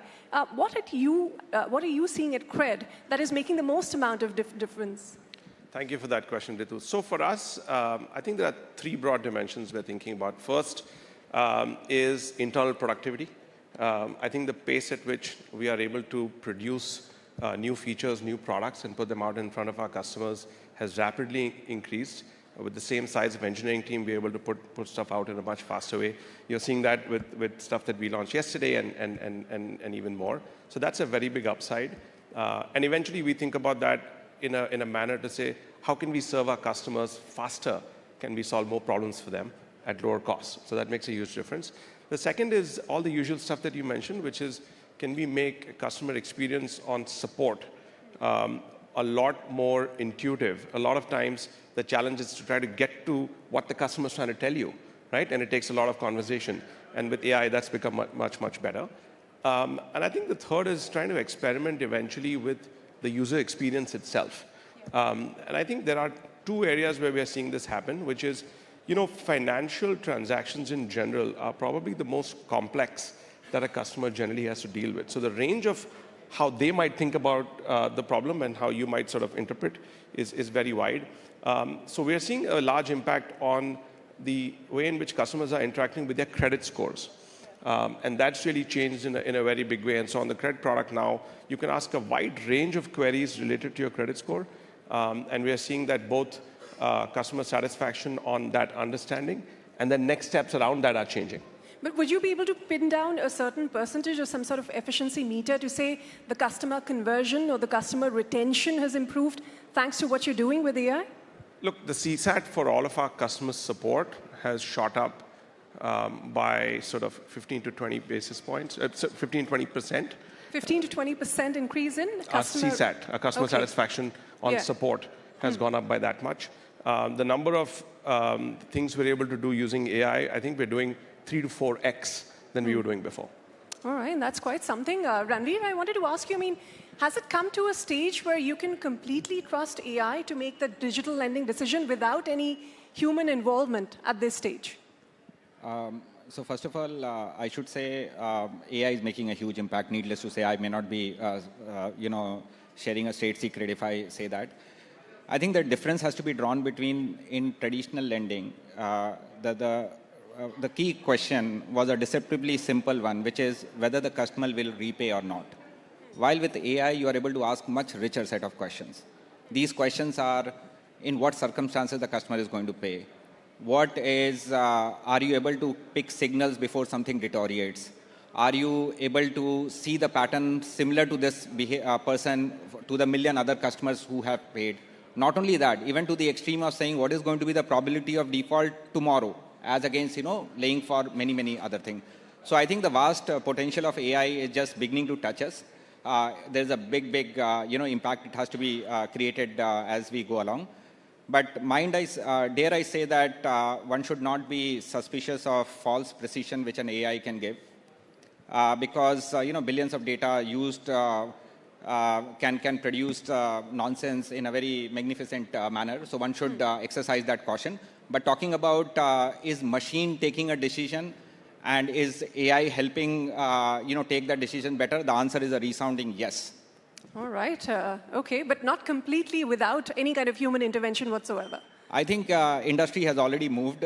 In phase one of fintech revolution, I would say people where the machine was taking a decision, no human intervention required. People like me, people like Cred, people like other, there is zilch intervention required. But I think, that revolution is complete. Nobody is going to get a medal today for doing an instant loan without, individual. Well, everybody has... certainly none of the fintechs, because that's very much their bread and butter. But Anirban and Akash, this question to both of you. How the economics of your business are changing thanks to AI today? Akash, starting with you. See, I think we are using AI in a more opportunistic way. Instead of, saving our cost, we're trying to find ways where we can deliver value to our merchants, See, there are two purposes we chase. One is how do we reduce their cost of doing business? Other is how do we help them grow faster or be enabler? And the second part, right, we still see a lot of younger business SMBs, right? They don't have the ability to get into, multiple tasks. They only focus about very core tasks, right? As a payments provider, we believe there are a bunch of other activities which they can delegate to us. For example, right, there's one problem we are working is more about, people abandoning the cart. A lot of companies historically have hired people in the call center. They call the customer back, and they try to understand why did you fail, something went wrong with the payments. And we believe a lot of these works could be delegated to our platform, right? So we are coming with more like a agent, super agent setup, where you can create an agent for certain specific tasks. That way, SMB can do similar kind of activities which a very large enterprise can do, right? Like today, a large enterprise will have people, resources, processes, and they can do more tasks. SMBs cannot, right? They can only prioritize very code activities. Yeah. So we can bring, up to the curve, right? We can take away the jobs. Again, we are not putting people to do the jobs, right? And that's where the power of AI is real, right? It's helping you do more with a lesser resources, right? That's the true, we believe, is the outcome of using AI in any of the processes. Anirban. Akash said two things, both of that. Of course, more productivity and help SMBs more. I have two other things, right? I think AI will fundamentally reduce the cost of software dramatically, makes much more software available for the micro SMBs in a very meaningful manner, in ways that is unimaginable today, right? India is the land where supply always drives demand. And I think you'll actually see much more digitization and much more faster digitization of SMBs, but many more micro entrepreneurs coming in. Just any tool we release, any software we release, which is virtually free, I'm just amazed at the adoption in SMBs. The other thing that is happening is this intersection of payments and credit. Yeah. Right? We have a credit company as well, and we are completely focused on embedded finance. And SMB, right? What you could do just with structured data, you could do much more with structured plus unstructured data at the intersection of payments. So payments leading to credit, UPI then driving digital credit into SMBs. I think that's also a very macro theme. Yeah. Those are two additional things. All right. Well, Sohini, I think the last time we spoke on this banking transformation panel, we spoke about what next from NPCI, and there were talks about, ULI, the Unified Lending Interface, credit on UPI. But since then, which has been a 2-3 year period, not much has picked up on both of those ends. If you could give us an update on what's happening, how soon do we see ULI, credit on UPI, what seems to be the friction, if any, and how quickly is it expected to grow? So I'll talk about credit line on UPI, or credit on UPI more specifically, because that's the one we are driving. I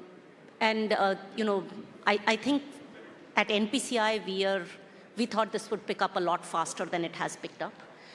But I think from last year, I would say the volume that was being done on credit on UPI, so someone who gets credit, links their credit instrument, not just links their loan on UPI, and then uses it at a point of sale.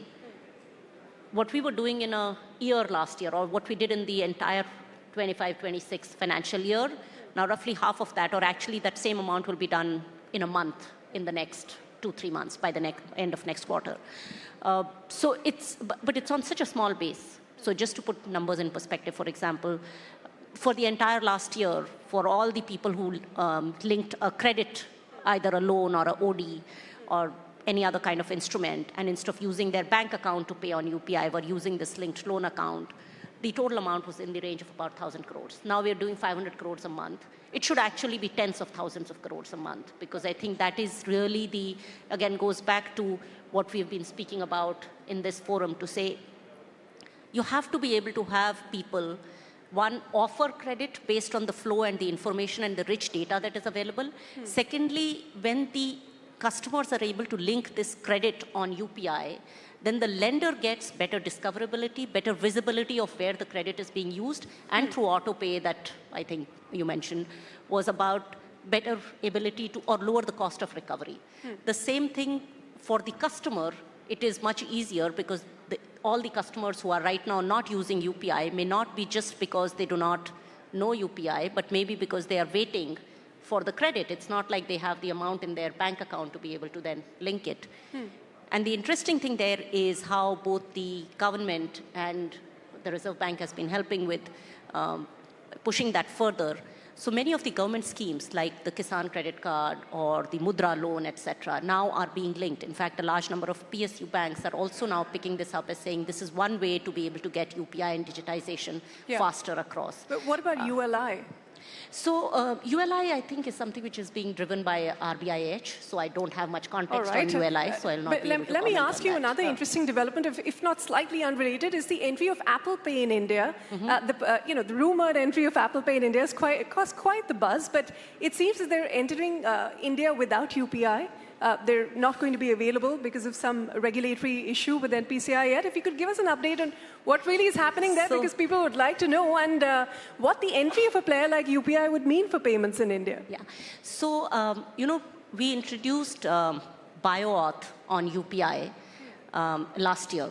Okay. And interestingly, just in the month of July, there were about more than 800 million transactions. Now, 800 million sounds a lot. It's only about 3.5% of the total UPI transactions. So but 800 million transactions, and I'd urge everybody, if you haven't yet done it, go and activate BioAuth on your UPI. Biometric authorization. The biometric authentication. It's the favorite feature on the Cred UPI. And by the way, it increases the approval rate by 2% on a very high approval rate already. I think it is amongst the instruments with the highest approval rate. So the transaction or the experience on UPI for all customers, regardless of whether you have an Apple phone or not, is actually, I would say, right up there. And it is accessible to everyone. It is interoperable. It is available at scale. So I think so will we see Apple Pay on UPI perhaps sometime in the future as they enter? So see, I think the key thing for us is to say the way we want to offer any product or any service, any feature is it has to be available to everybody. It has to be interoperable and it has to be at scale. At NPCI or the way UPI or our digital public infrastructure is built, we cannot go after anything that is creating walled gardens. All right, message taken. But Mitheen, talking about these global players coming to India and that big investment from Meta, that seemed to be quite the watershed moment for Indian fintechs. And of course, an Indian founder, Cred's founder, going on to take that global role. What was the larger takeaway, you think, for the industry from there? A player like that coming in, putting in this kind of confidence capital, and India's fintech story getting recognized on a global scale. So I think, Ritu, you answered your question. I think it's the fact that, a large global company putting so much trust in an Indian fintech is obviously validation in us and our business model, but also the larger fintech opportunity in India and how fintech companies, all of us on this, in the ecosystem, are making a large change and how that's happening. And I think, as monetization accelerates, I think my sense is that you'll see a lot more capital coming into the fintech sector, which was not happening for the last little while. So I think that's a good validation for all of us. But, beyond the validation, I mean, how did the whole thing transpire? Anything more you'd like to tell us about, how you at Cred perceived it and this big change coming in as well, with your founder moving on? No, I think we're very excited about this because I think, ultimately we think fundamentally about what is the problem that we're solving for our customers. And I'll tell you something very fundamental. One of the core beliefs that we have at Cred is that your track record is an asset. And we believe that the most trustworthy and creditworthy customers in India have not been paid back for that. Right? If you think about one of the big impacts I think about from AI is that credit should be a lot more personalized, right? So the people who are paying their bills on time, they should be treated better and differently, and their cost should come down. And they are treated the same way as someone with a thin file, and that kind of doesn't make much sense. So I think this capital gives us a lot more sort of firepower to go do that. We're kind of excited from that lens. Well, and we wait to see what you do from there. But I'm being told I have to wrap up here. So very quickly, closing comments from you, maybe perhaps in a line or so. Starting with you, Ranveer. What about the fintech industry do you think is most underrated? And what is the one trend that is most overhyped today?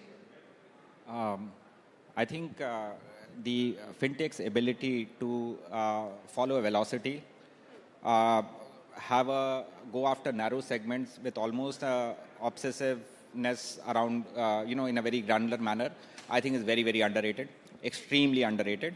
I think slightly overrated, don't mind me saying that, is because the availability of capital, because at the end of the day, the capital is in a different pool. And we all know the pitfalls of, having large capital but having a very mediocre underwriting can be, remarkably inefficient, while the reverse can also have a limited this thing. Anirban. I think the population scale platforms India FinTech has built at the prices, at the costs at which we offer them is just, I don't think anybody else in the world has done this. So that's the most underrated. What is the most? Yes. Yeah. What's the most overrated trend? Yeah, I think the flow of capital, right? It's just a very hyped-up story. Akash. See, I think fintechs in India is still, I'd say, not that large. It's still nascent for the size of country we have, right? So we're still in the early days of fintech. There's no point saying there's saturation or overrated, right? All right. The more we should speak about fintech, it's better for the people and the country in general. Well, I think we talked plenty about fintechs, but Mitheen. Look, I think just as we are asking that how many Indian banks are going to be in the top 10, we have to ask the same question, how many Indian fintechs are going to be in the top 10? Yeah. And I think we should aim for at least 3 or 4. Well, that's, I'll leave the regulator to answer that last bit of it. What do you think? The regulator is Reserve Bank of India.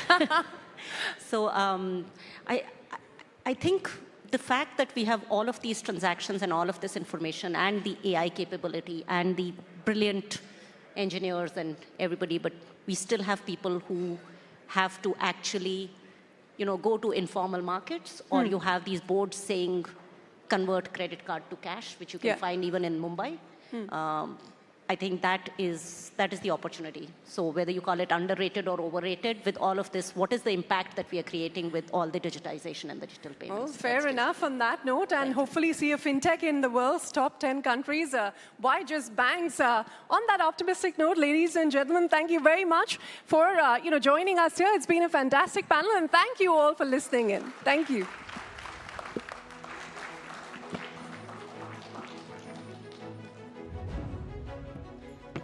Thank you, Ritu. Thank you to all our panelists.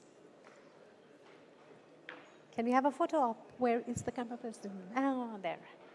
All right, gentlemen, ladies.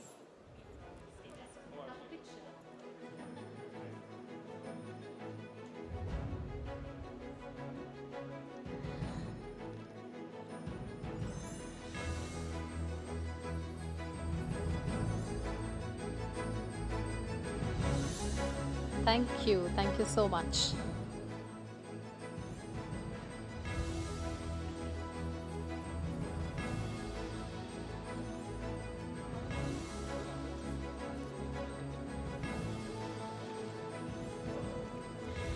Yes, Ritu, you will be invited back on stage. So we have spoken about the possibilities that AI and emerging technologies are creating across banking and fintech.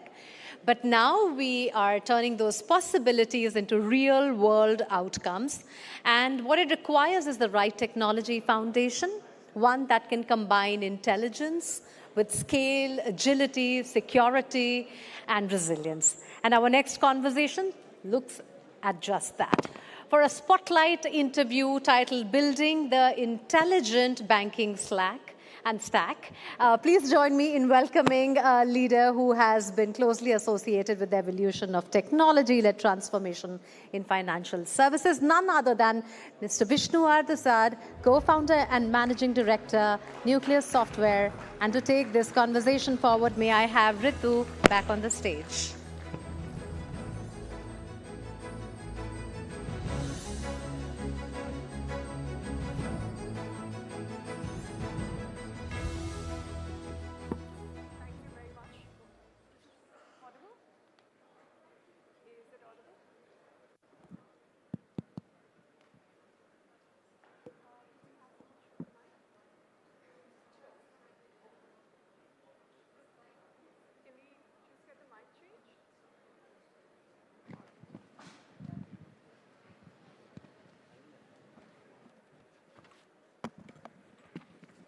Well, thank you very much, and thank you, Mr. Dasad, for joining us here on CNBC-TV18. My pleasure. Well, we just wanted to understand how fundamentally the way banks operate is changing to your mind, from what you've seen it evolve from, those written ledger account, digital bank branching to, this phase of digitization to now the use of artificial intelligence. What to your mind has been the most tectonic shift in the way banks are operating thanks to AI? I think we have, over the last 40 years, we have seen at least 3 waves. The first one was creating system of record, when we were automating the banking for the first time. Yeah. That was followed by another wave, which was internet wave, we can call it. And that's where we tried and created the access, which was further accentuated through mobility. And now what we get to see is automation of decision-making itself. As we've seen in the earlier panel, at least the fintechs have started taking those decisions without any hesitation. And there is no reason why the more cautious banking industry would also not be able to start taking those kind of decisions if they are not taking already. Well, but where would you pinpoint and say AI has made the biggest difference in banking? I mean, is it simply improving the customer experience? Is it the economics of functioning? Is it financial inclusion? Where, to your mind, has AI has so far had the largest impact? I think impact of AI on financial inclusion is still to happen. We should see that happening over a year or two, where we would be able to reach out to the junior most or the remotest borrowers who would have never ever imagined being able to borrow at a reasonable rate. So those are the things that we can visualize happening over a year, maybe 2 years, at the most 3 years. Okay, 2 to 3 years, maybe we'll, and amen to that. But given that you work with, all of these banks and these fintechs and these NBFCs, are they doing enough in the area of cybersecurity, fraud control, thanks to the use of AI, than they should be? Because, as the use of AI increases, so do all these risks associated with it. Do you think they're doing enough? I would say cybersecurity, yes. Because otherwise you won't be able to survive. And of course, there are new threats getting created every minute, every second. Yeah. So everyone has to keep up to that, literally on second-to-second basis. When it comes to, leveraging AI for the credit rating and so on, that is an area where there is still some hesitation, still some validation to be done, still some proof of concepts that are happening, and followed by that, I think we can visualize this leveraging in a big way. Coming to fraud, I think there is a lot that is required to be done. We are still talking about upwards of 1 lakh crores of rupees of fraud happening. Yeah. RBI has taken certain steps. Government of India is also very, very keen that this number starts coming down soon enough. And usage of AI in this particular area is something that we should be able to start seeing in next 3 months, 6 months. Yeah. And that's where we will be able to But, Mr. bring it under control. since you have this room full of bankers listening in attention to you, as they prepare their tech budgets, what would you say should be the top priorities they should look at in order of preference? I think clearly the fraud has to be number one priority. I would say fraud and cybersecurity together should be number one priority, because these are the areas which are very core to the trust that we want to ensure in the banking system, in our financial ecosystem. And that is followed by the financial inclusion. That's how I would like to put it. All right. In the previous panel, we were just speaking to one of the lenders about to what extent, they're allowing AI to make credit decisions, and where does human involvement really come in? What's your take on the whole thing? Is there an area of this credit decision, disbursement, assessment, underwriting, where you can't really do away with human involvement just yet? I would like to say underwriting is an area where you would need a far greater governance, because you cannot deny credit to someone who deserves it. For example, someone was mentioning to me, a CEO of a housing finance company. Someone in Hyderabad was looking for he got a lottery for a housing lottery, and he was looking for a 5 lakh rupees loan. He's a government servant. Yeah. Just 25,000 rupees he earns per month. But 5 lakhs is not too big a number, The only rate at which the credit was available to him was 21%. 25%? 21%. From a bank? I mean, bank or non-bank finance company or housing finance company. Oh, wow. 21%. I mean, when it is available to, someone at 8%. Home loans as low as 8-10% in good credit cycles. Exactly. So that is where AI needs to come in and start playing a role, and make sure that this does not happen any longer. So what, to your mind, putting all of this together, will distinguish between the banks that are able to really harness the technology and move ahead versus the ones that will lag behind because perhaps just remain in the pilot mode? So what are some of the things you think that will distinguish the winners from the losers? Those of the banks and NBFCs who look at AI only as something that would help save cost. Those are the ones that would not really leverage AI to its fullest. What is important is understanding the power of AI and coming up with ideas and thoughts that would really change both speed of delivery as well as quality of delivery. Using AI, we will need to do things that have not been done so far.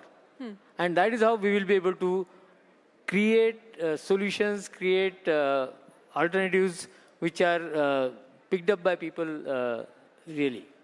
Well, speaking of some of the innovations that India has excelled at, of course, payments is one of them. We just heard from NPCI, and UPI is, of course, the story for India to take to the world. But while we've solved for payments in a spectacular way, why do you think we've not been able to crack the lending code in the same manner? I think we should be able to do that over coming next couple of years.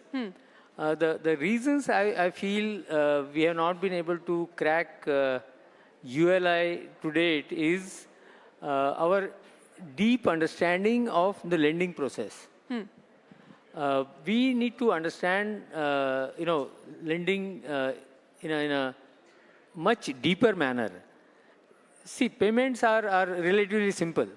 They originate at a place and they terminate at a place, and all that we need to do is they are secured. And both origination and termination are valid accounts. When it comes to lending, there are too many things too many parameters that are involved. And when we understand those parameters of again, what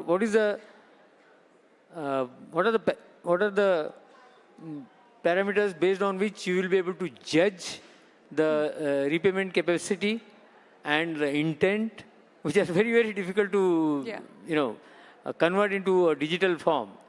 So those parameters and the environmental parameters, where does the person who is borrowing, where does she or he live? How does his or her income get affected by environmental factors? How is the environment changing? All these factors have to come in when you look at making a ULI happen. I guess over next 2, 3, 4, 5 years, we would have learned all these factors, put them into a system, and that's when we would be able to make a real ULI happen, which is like UPI is really the need of the country. But, like payments, do you think fintechs would be able to solve for this faster than some of the legacy banks? Or do you think it's the large banks with their large reach and scale that are better positioned to do this? I would say both large players as well as small players, as long as the core engine is functional. We have a core engine functional for UPI. Similar core engine, we'll have to make it functional for ULI. And it's going to be a reasonably complex process. It's not as straight a process as UPI.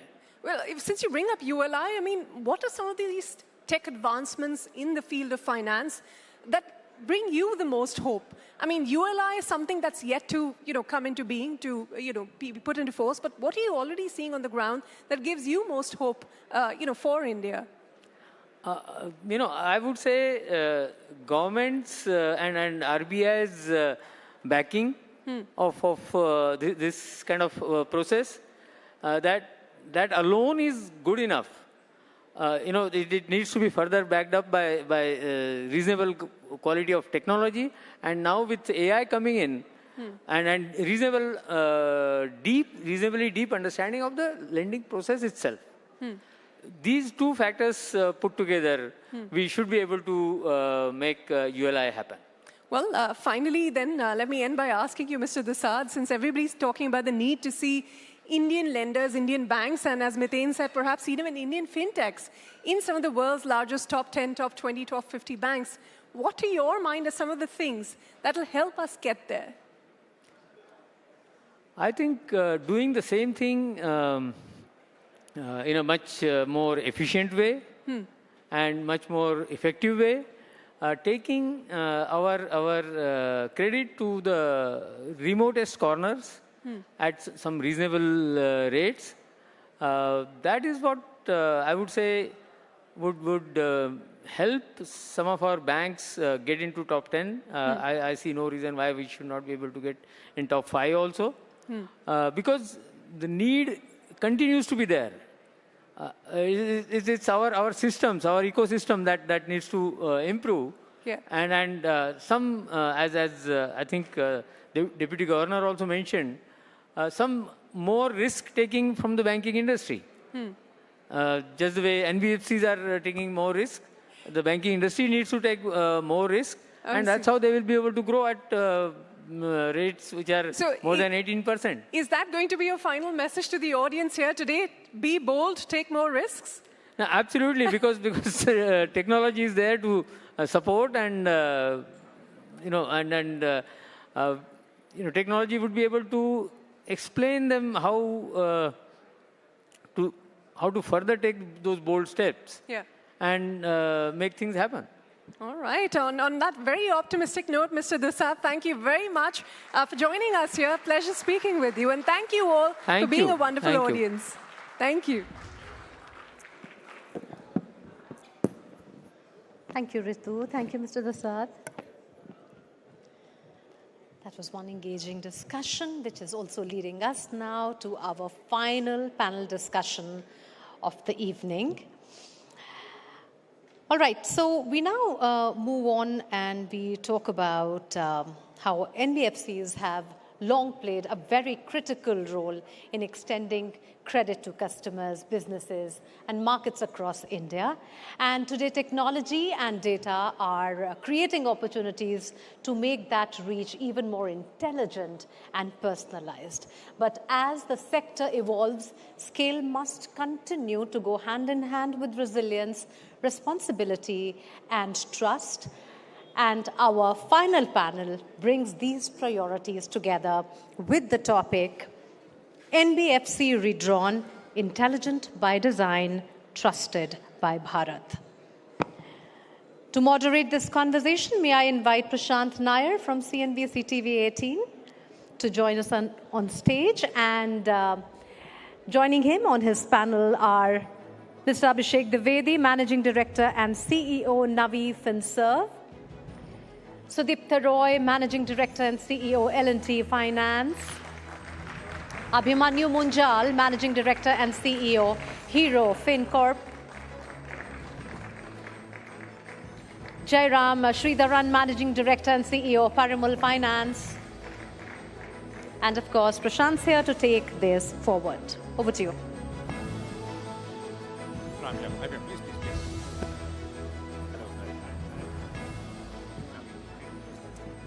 Thank you, Mugdha, for that.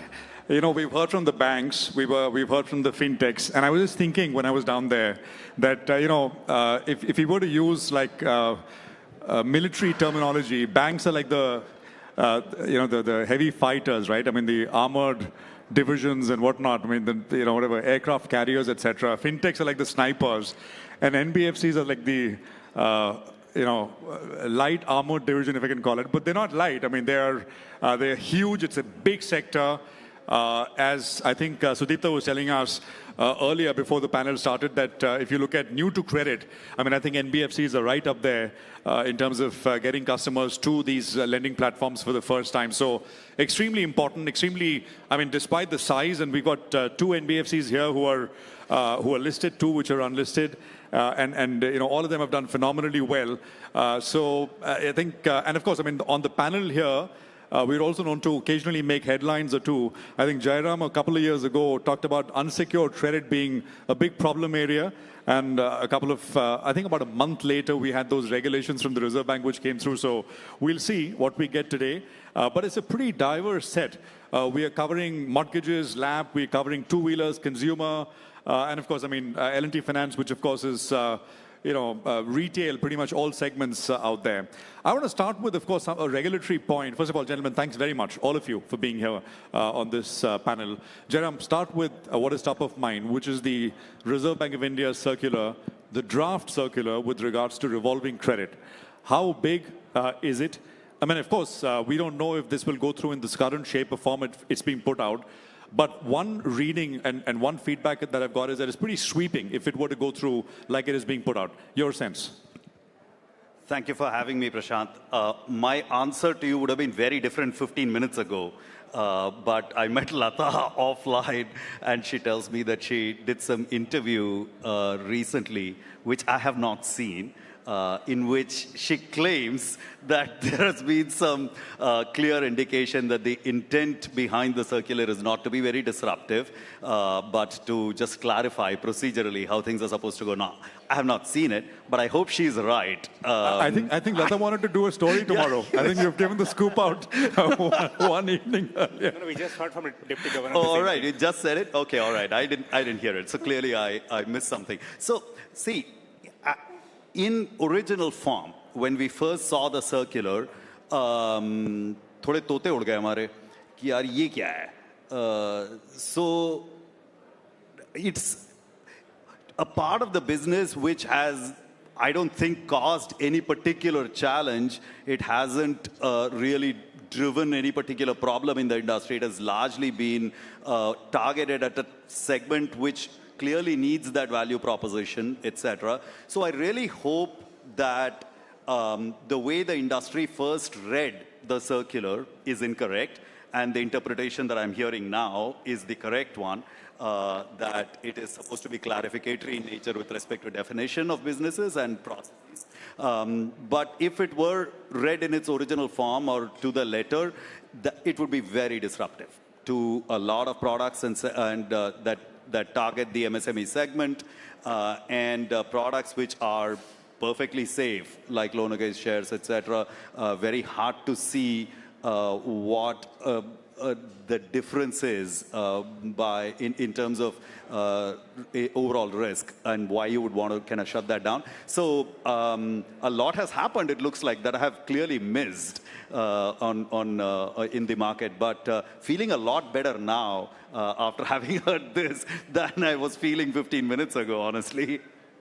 For the audience, and I'm sure everyone is well aware, the circular that we are referring to, we're talking about, is basically the RBI saying that, I mean, for products for which, companies, which finance companies, lenders put out and give customers, NBFCs cannot have a OD-like product, which is, I mean, you set out a limit, you borrow some, you repay, you keep borrowing, you keep repaying. That is not possible. That is essentially the circular we're talking about.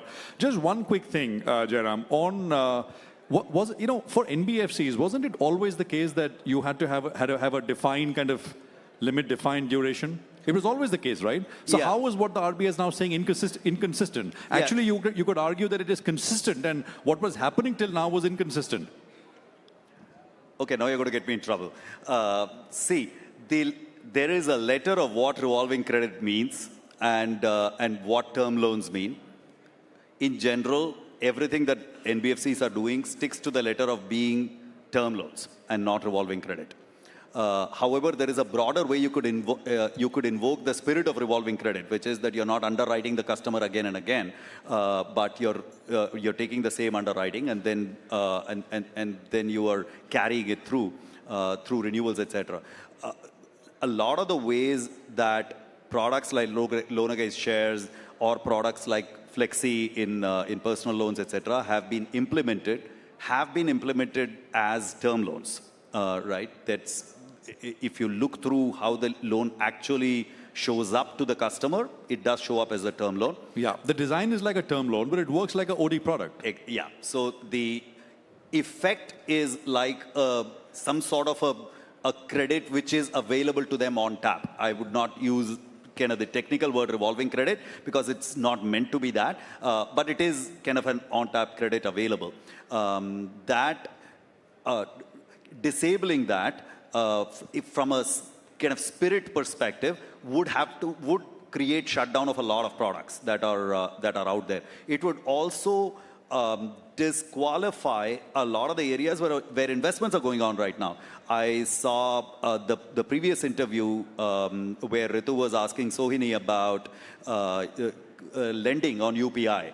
All that stuff will go away if NBFCs can't do it, right? So it's important to keep in mind that the broad usage of that language will kill a lot of products that are currently being done. So you're saying loans against shares, loans against mutual funds, credit on UPI, Flexi, of course, personal loans, all those.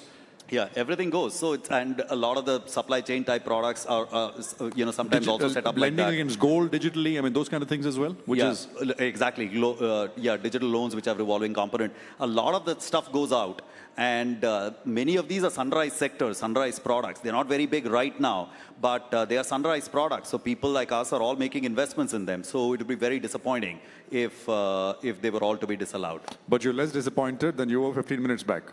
Thanks to CNBC, I think.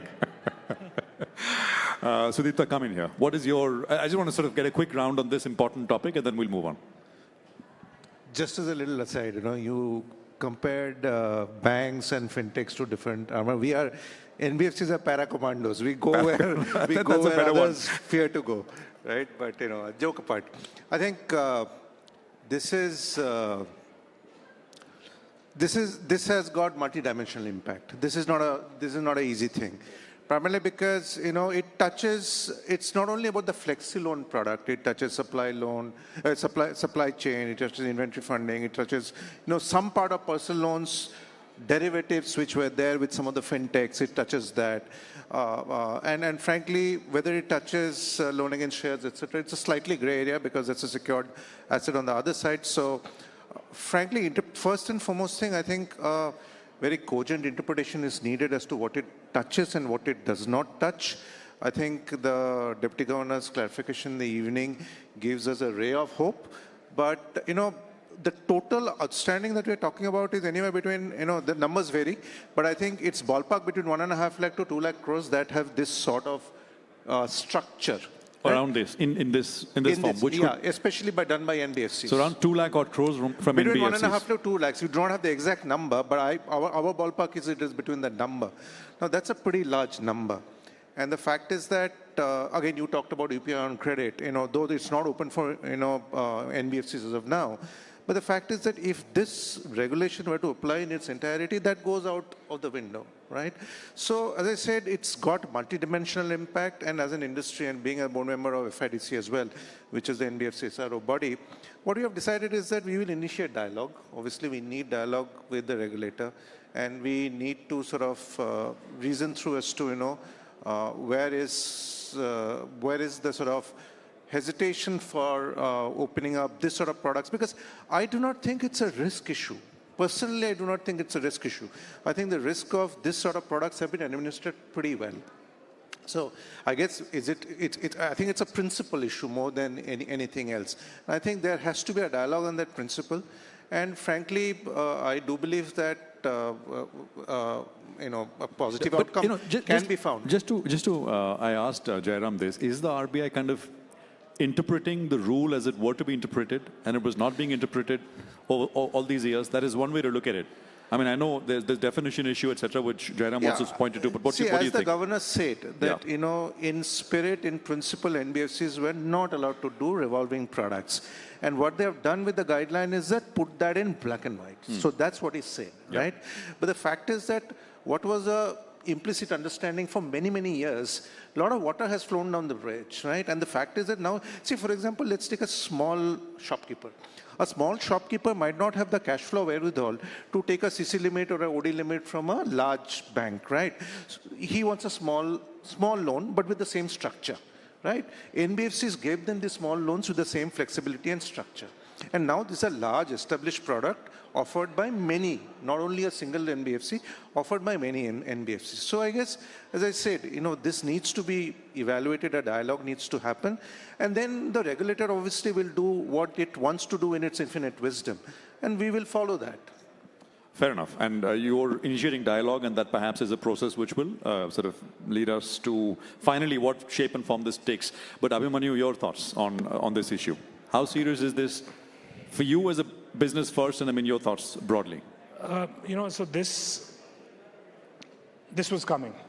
While my co-panelists was surprised when it came, but I think the regulator has spoken to us in many different formats, right? I chair the CI-NBFC committee.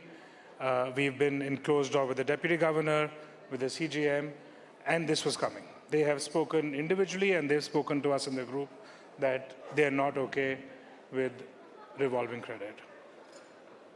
Process-wise, could we have, as a body and as FIDC or as CI, attacked it before this came?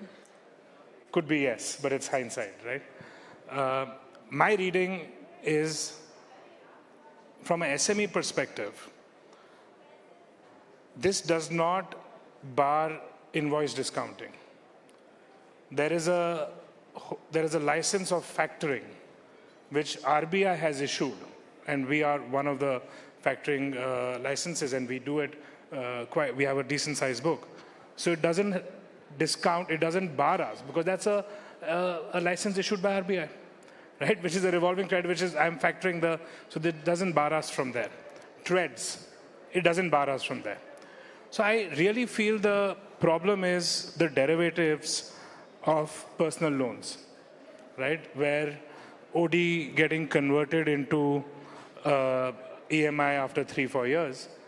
And it would have, I don't know the numbers here which he's talking about. 1.5 lakh to 2 lakh crores. Could be bigger, is what I sense. But FIDC would have the number. We've not gone deep onto the number. But this will have a huge ripple impact on those borrowers. Because if those borrowers are used to that line, to really lend into that line to pay other obligations. So a systemic impact, not only on NBFCs, but a larger retail borrower pool, which is a cause of worry.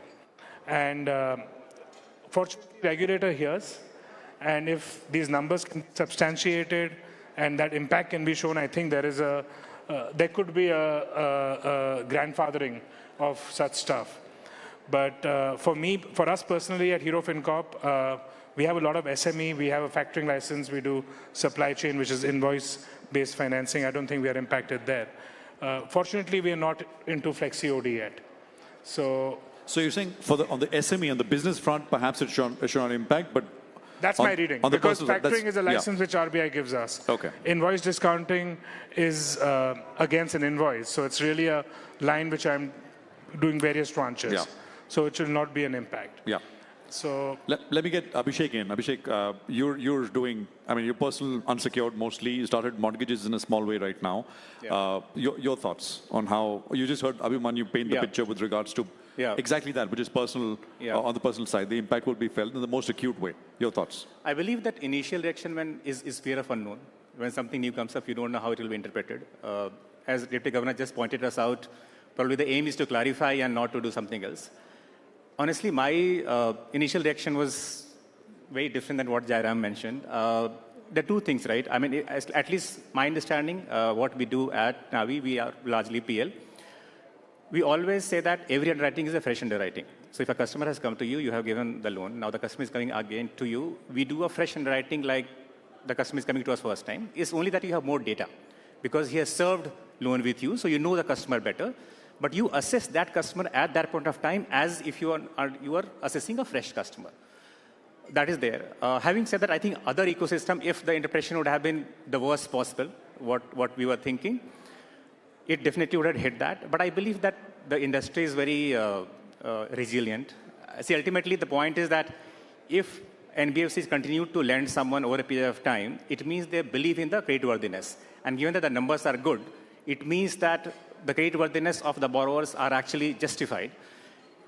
The process has to be changed a bit to kind of work around this. So yeah. Sure. But the point is that process and what you're underwriting, I mean, that's not the issue here. I mean, they may be excellent, but the fact is it is essentially what the RBI is saying, well, this is allowed and this is not allowed. And I mean, yeah, I mean, we'll have to wait for finally what the RBI says. These are, of course, draft regulations. Now, let's come to what has been really doing well as far as NBFCs are concerned. It's two areas. It's mortgages and it is gold. And we've addressed, Jairam, gold in the past. So I just want to start by just address those two segments and maybe gold a little bit more, if you can. I mean, you've started the gold, you've got into the gold business. It's small, very, very small for you right now. But it's just a sign of things that everybody is there and building out very, very fast. Go on. See, the market in gold was 4 lakh crores 4 years ago, and nobody cared. Nobody cared to enter into it. Everybody was sitting by the sidelines and saying, okay, whoever is playing can continue playing. Like, doesn't really matter.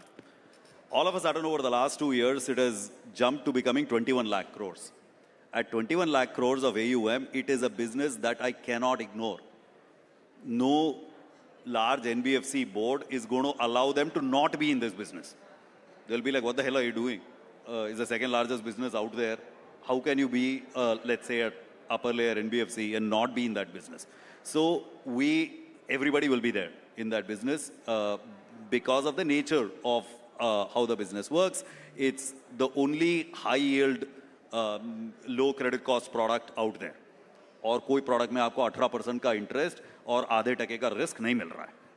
तो ये एक ही business है, तो सब लोग करेंगे इसको, कोई इसमें दो राय नहीं है, सब करेंगे. Now the question is, what does that mean for the industry? And what are the risks if something goes wrong in this business? What it means for the industry, of course, is that the competitive structure will change. The market structure will change. The more dominant position that a few players have had will probably go away. And this business will start looking like every other lending business in the country, where even the top players have single-digit market share. So much more fragmentation is probably one outcome. Lower yields in general is probably a second outcome. But then the risk side, what happens if gold prices break is an important question. Gold is $4,300 an ounce today. At peak, it was $5,300 an ounce. So it's already corrected about 20%. But it has grown at a CAGR of 13% over the last 10 years. It used to be $1,300 an ounce 10 years ago. So it has grown at a CAGR of 13% over the last 10 years. If instead it had grown just by inflation, which is what the 100-year trajectory has been, that gold rises by global inflation, if that's what happens, then gold can go to half its current price. Right? So, and what happens then? If that were to happen, anything is possible. I mean, really bad things happen to incumbents. For challengers, not a whole lot happens. Because for challengers, you don't have a big back book to protect. So you don't really worry about it. You take a little bit of hit and you dust yourself off and move on. But if you're an incumbent who's built a 1 lakh crore book on the back of this price, and then suddenly prices fall by 25 to 50%, there is hell to pay. So the impact is not uniform on everybody. Impact completely depends on how big your back book is, as opposed to what you're doing right now. And also, I think there are products there where if you are using loans against pledging gold for non-consumption purposes, I mean, that 75% LTV, etc. is, I mean, you can go higher, right? Yeah. So then for those kind of players, especially with legacy books built on that, I mean, that particular product, I mean, the risk becomes much higher if gold prices were to fall. See, if gold prices fall, gold lenders will be in trouble. Like, this is not breaking news, right? It is, of course, going to happen, right? The level of problem will depend on individual practices that different portfolios have had, etc. But the fact that large gold lenders will be in deep trouble if gold loan prices fall 30-35% is like, duh, of course. how can you protect it? Like when the tide goes out, you'll figure out who's swimming naked. Absolutely. I want to ask you, Sudipta, not about, of course, I mean, Jairam has said there's no question, and if gold prices were to halve, if you put out the trend for the inflation, etc. But do you think gold loans are helping paper over some stress on the personal loan side? Because they are so easily and abundantly available, and they're so easy to get. You think, I mean, there is that kind of thing also happening, which we're not seeing right now? Maybe on the margin, but I don't think most of the gold loans, and we entered the business pretty aggressively last year. This year we are opening about 10 branches. Almost 10 branches every week. Actually, your journey absolutely resembles what Jairam said, because you acquired that company with some 1,300 crores in assets. 1,300 crores in assets. We are opening 10 branches a week. I think 1,300 crores is going to 4,000 crores now. Yeah, it's gone to 4,000 crores. In a year. Yes. So it's grown pretty fast. But again, I don't think it is. Maybe some part it is papering over, but it's very minuscule. Most of the gold loans goes for either retiring high cost of personal debt, money borrowed from family, etc., or it goes into business or income generating activity. It does so, right? And so that's why. And the other thing which you said is that actually LTVs in the new guidelines actually went up. Originally it was 80, it went up to 85. Now it is a signal.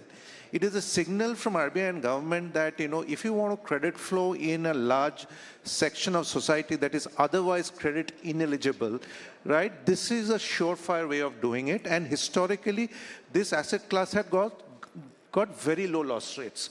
So it gives the regulator a little bit of confidence to take this call. But what has happened is that if you look at gold prices were at $5,000 odd. Corrected to $4,000, now gone back to $4,400. So if you see the 20% correction already has happened. And for us, for example, our average LTVs are about 65 to 66%. So in a way, legacy... This is on the book or the new? On the book. On the book. On the book. And the new would be higher, I'm assuming? New will be probably slightly higher, because the LTVs also have gone up. And a lot of balance transfer also happens. So there is also a lot of round robining within the industry that happens where customers take advantage of when the price goes up. Right? So, but I do believe that, gold prices, will there be a, catastrophic collapse? As long as there's wars, uncertainties, geopolitics, I think gold prices are going to remain at a particular level, and it's generally will have an upward bias. Maybe the speed of the upward bias will go down, but, I don't see a sudden collapse of gold prices. So, the only thing is that, if you are operating on the margin and trying to build your book by treading on that 85% LTV limit most of the time, then fluctuation in gold prices is going to give you trouble with margin calls. Which we saw when the prices collapsed from 5,000 to 4,000. We had to do margin calls on some of the customers. And one of the realization that we had is that the margin calls are actually solvable. Customers come and put more collateral. Right? So it is not an insolvable problem. Margin call going into auction is very, very limited.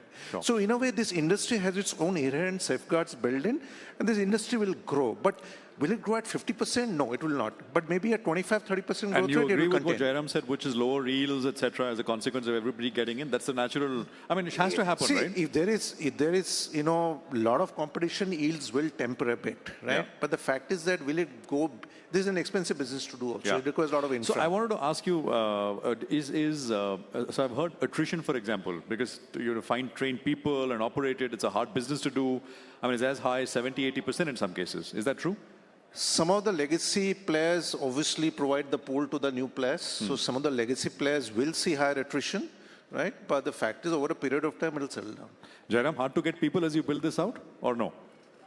Expensive, I hear that there are a couple of really big players out there in the market who are nice talent pools. So, see, as a new player, again, it's the most natural thing for me to do, right? If I'm trying to set up a business, I will look at who does this business really well, and I will tell my team, go hire people from there. Like, I'll give a blank check and say, go hire anybody who can find from there. That's what we are doing. I mean, I know it's a little bit shameless, but that's the way it is. Like, that's how you're going to build a business, right? You're not going to I'll give you an building example. from scratch. We are opening 10 branches a week, right? Now, to get 10 branches a week, people, it might not always be possible to get from the market. So some of our own internal people we are training also and redeploying. Fair enough. On that question of, on your customer base, are you seeing, how is asset quality, stress, etc.? What are you seeing broadly? And do you think products like gold, etc., helping us paper over any stress which may be emerging at the margin? No, so I can tell you that, we have underwritten a lot of customers for personal loan mostly. But we do see that what kind of loans they're taking out of the market. And gold loan, as expected, is one of the top 3. A huge surge in the number of people who are taking loans. And, like Jairam, we were talking about the surge, right? It's huge. And while these guys are in trenches, I can just comment on academically. My sense is that it's all comes to the point that ability to underwrite people where you don't have very formal documents, where you don't have exact kind of, say that your salary is coming or, regularly and stuff like that. Gold becomes one of those aspects, right? I believe that even for personal loan, for example, you're saying there is stress. I don't believe there is a stress. But even for personal loan, the penetration will happen where you are able to find out ways to underwrite people by the data what they have, especially for those people, right? I believe that the surge in gold loan is a part of that. Sure. Yeah. Jairam, the other one is mortgages, which I said, which is growing phenomenal. Again, it's just like a safe product, 20-year product, paid back in, the loan comes back in 8 years on an average, 8-9 years on an average. Delinquencies are low. All well there? Nothing, no problems at all? No. All is not well there. All is not well. See, when you say the word mortgages, it's split that up into housing loans and loans against property. Housing loans are just fine, not a whole lot going on there. I think No. The thing to focus is loan against property. The MSME lending lab business has been growing at a CAGR industry level of 30+% over multiple years. Pricing has held on and risk has not deteriorated, right? But it has been slowly but steadily inching up. Right, it first started in 2024 with some of the micro lab players actually coming up with results which were a bit of a shocker to people, and then it stopped. It felt like, oh, we have all avoided the problem. Nothing is happening around. And since then, I think the problem is building. I think loan against property over the last 2-3 years, the industry growth is extremely high. And we've all got to step back and kind of think about whether the small businesses in India are indeed growing at that rate that that they can absorb this level of capital. And by the way, a lot of the gold conversation that we had before, a lot of it is finding its way into business as well, right? A lot of the gold loan is essentially business loan in disguise, where the guy had a tough conversation with his wife in the bedroom the previous night, right? And they've turned up here. So there is a lot of credit that has gone into MSMEs in recent times through one form factor or the other. LAP is a business I worry about in terms of where it is headed. Over leverage, too much growth, too fast growth. The underlying business is not growing as fast. Yeah, et cetera, I think it's the too fast. Right, too much, too fast. Growth has happened, and the properties. There is when we had the MLAP problem a few years ago, or a couple of years ago, people realized that selling property is not the easiest thing to do if somebody has a small Do you think shop. we're approaching a point where perhaps we get into another bit of a credit cycle here? Don't try to get me to say things that I'm not saying. But you want. I think I'm just trying to push you to say things you want to say. So see, I think the lab business has grown way bigger than I think people realize. And a lot of customers are sitting out there with multi-crore rupee labs, essentially with the mortgage of their shop, basically, behind it. If the business starts doing poorly, then good luck trying to sell the shop to somebody else. So it can really start snowballing, pretty quickly. So if a slowdown happens in small businesses, LAP will really suffer. For now, it looks like, small businesses are doing, maybe they're doing a little better. Maybe they were slowing down, but earnings, etc. If that's an indication, they seem to be doing. I think we are all surprised by how well the small businesses are doing and how good risk is looking in the last few months compared to what we would have thought. Absolutely. Abhimanyu, you want to come in? So your SMEs in a big way, MSMEs, so all this kind of sort of links to you as well. Yeah, so I think SMEs today are probably the strongest ever when it comes to balance sheets, and the risk is showing it, right? We've not seen SMEs have such strong balance sheets, under-levered, right? So the type of leverage is good. But I think what Jairam makes a very important point on different form factors, getting into loans of SMEs, whether it's gold loan, whether it's used car loans, whether it's loan against car, whether it's loan against property, right? So when we look at balance sheet in isolation, looks amazing, but then there are these individual spokes which are actually feeding into it. So for us, we are very clear. We look at ability to play. So cash flows come before collateral. We are agnostic of collateral, and we put a big focus. Loan against property is a big business for us, and we put a big focus on cash flows, even in home loans. So we do financial underwriting, and secondary is collateral. LTV plays a role, but once you've understood the stability of SME, you understand the cash flows, I don't think they're going. It's changed. About 5 years back, to underwrite a Chola Bhatura shop, you literally had to send someone to count the pattals and he sells. Today with account aggregator, GST, the data public infrastructure I'm sure everyone uses, the data availability that we have has just changed the way we can underwrite this segment. So I'm not worried about this. I think we are much better placed to underwrite. Now, if you make underwriting mistakes, then there is an issue. But earlier, you should be trusting someone to go there. There should be this program called LIP, Liquid Income Program. Some people still run it. You send a CA to go to a shop and estimate the income versus data available at GST, data available in banking, data available, and you can make income estimator through analytics today and AI to actually deliver it. So I think SMEs are in a good place, and I believe they will grow sustainably. What I'm worried about, actually, I mean, gold loans, of course, there's a lot of competitive pressure. We are not in gold loan yet, but I guess we'll see where it lands, because I think a lot of people have got into it, and it may go the lap route, like Jairam is saying, because the round robin starts. Then it's all about, BTs and yield compression. The highest growth asset class till today is personal loans. Right? It's, I think, growing at about 34, 35% after all the cuts that the Reserve Bank of India have done. They've increased risk weights. People have shut down businesses. Under 50,000 have been shut down. Still growing at 34%. So that is something which is to be watched and seen how that goes. And I think you went through, I think FY 24, 25, you went through a bit of a cycle. And I think you've dealt with that now in terms of personal, two-wheelers, etc.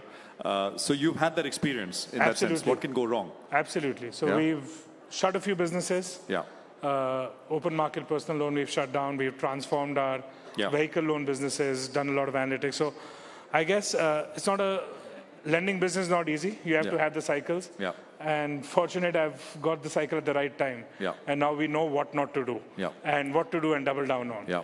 The clock is showing time's up, but I have to I have so many questions, but we're going to be out of time. So, but I must ask about tech and AI and how all of you are using this. I think you spoke, Abhimanyu, about underwriting and helping all this data kind of sort of, putting all of this together. I'm assuming AI is a big part of it. But is this really changing the game in a big way? Yeah. So in our business, the first use case, and I'm sure it's for the panel, is customer service. So we cater to about 500,000 customer requests a month. 80% are done through AI bot, vernacular bot, or an AI email without human. 20% exceptional handling you require physical. But what it unlocked was, earlier my capacity of call center, 1,000, 1,500, was not enough. Today I can at least hear every customer of mine.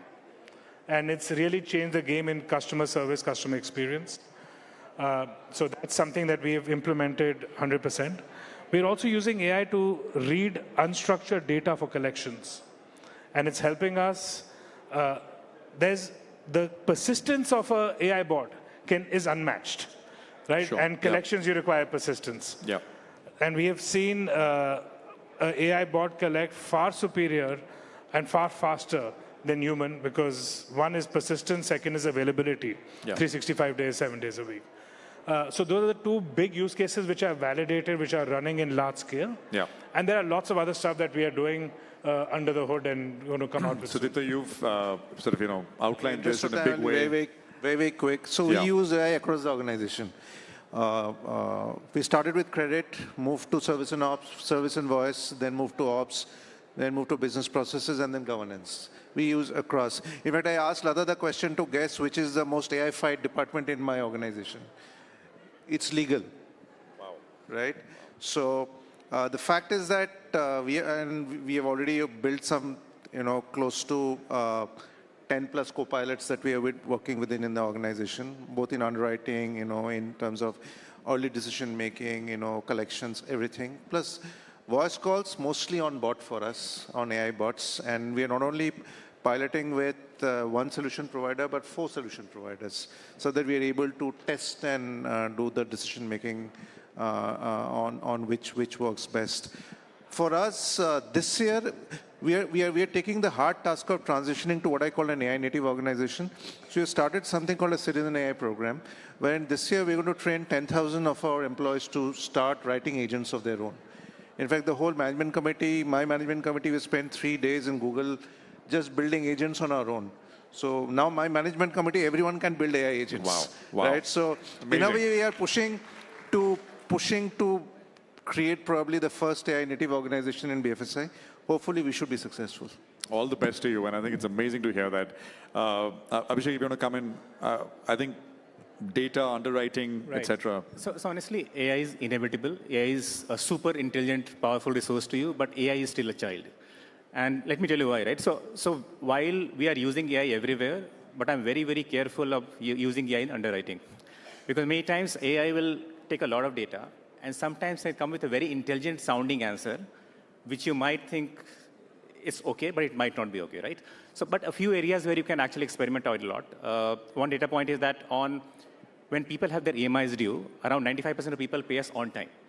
Remaining 5%, from 95 to 98, it happens without any human involvement, right? So that is, AI is extremely powerful. Like we discussed here, customer service, of course, I mean, most of this are being automated across the organization. That's same true for us also.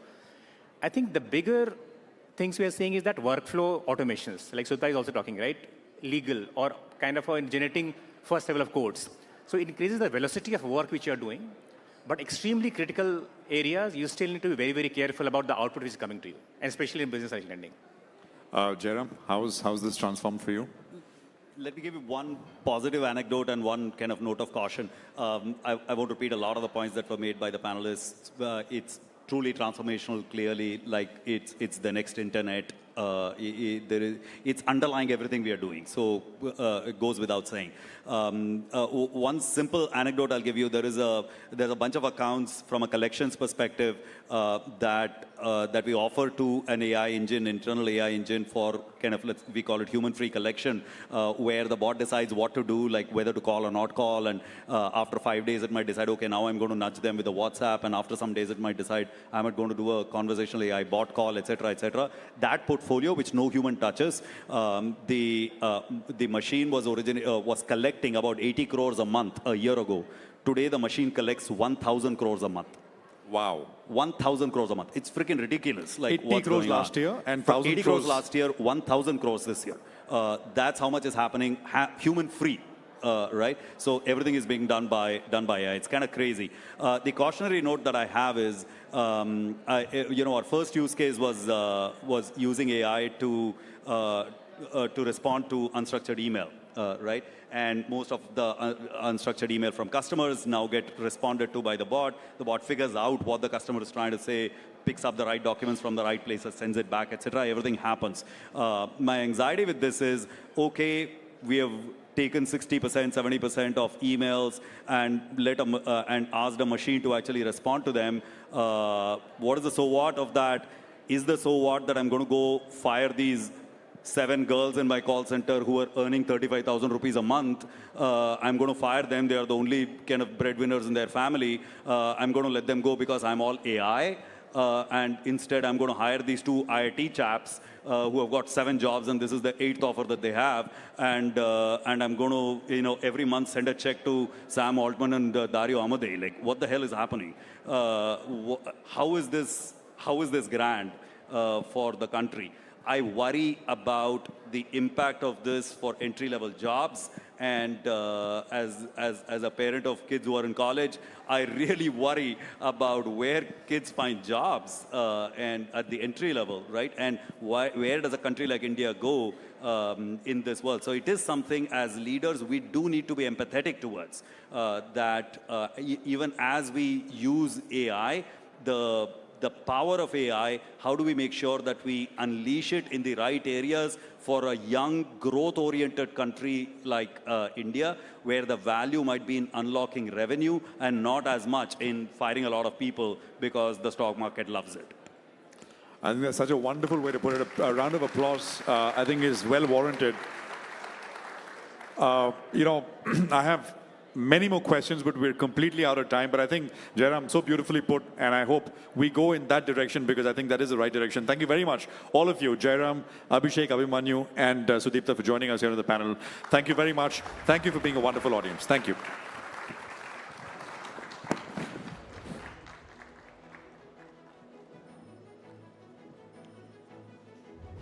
Thank you, gentlemen.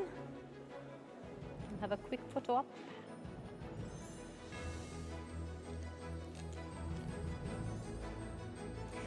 Thank you, Prashant, and thank you to all our panelists for closing the day with a very engaging and insightful discussion on the future of NBFCs. And with that, ladies and gentlemen, we have come to the end of the Banking Summit. Across these conversations, one message has clearly stood out today. The next phase of banking transformation will not be defined by technology alone. It will be defined by how responsibly we use it. On behalf of CNBC-TV18, I would like to thank all our distinguished guest speakers and panelists, and a special thank you to Nucleus Software for partnering with us in bringing together this platform and these important conversations. A big thank you to all of you. Enjoy your evening.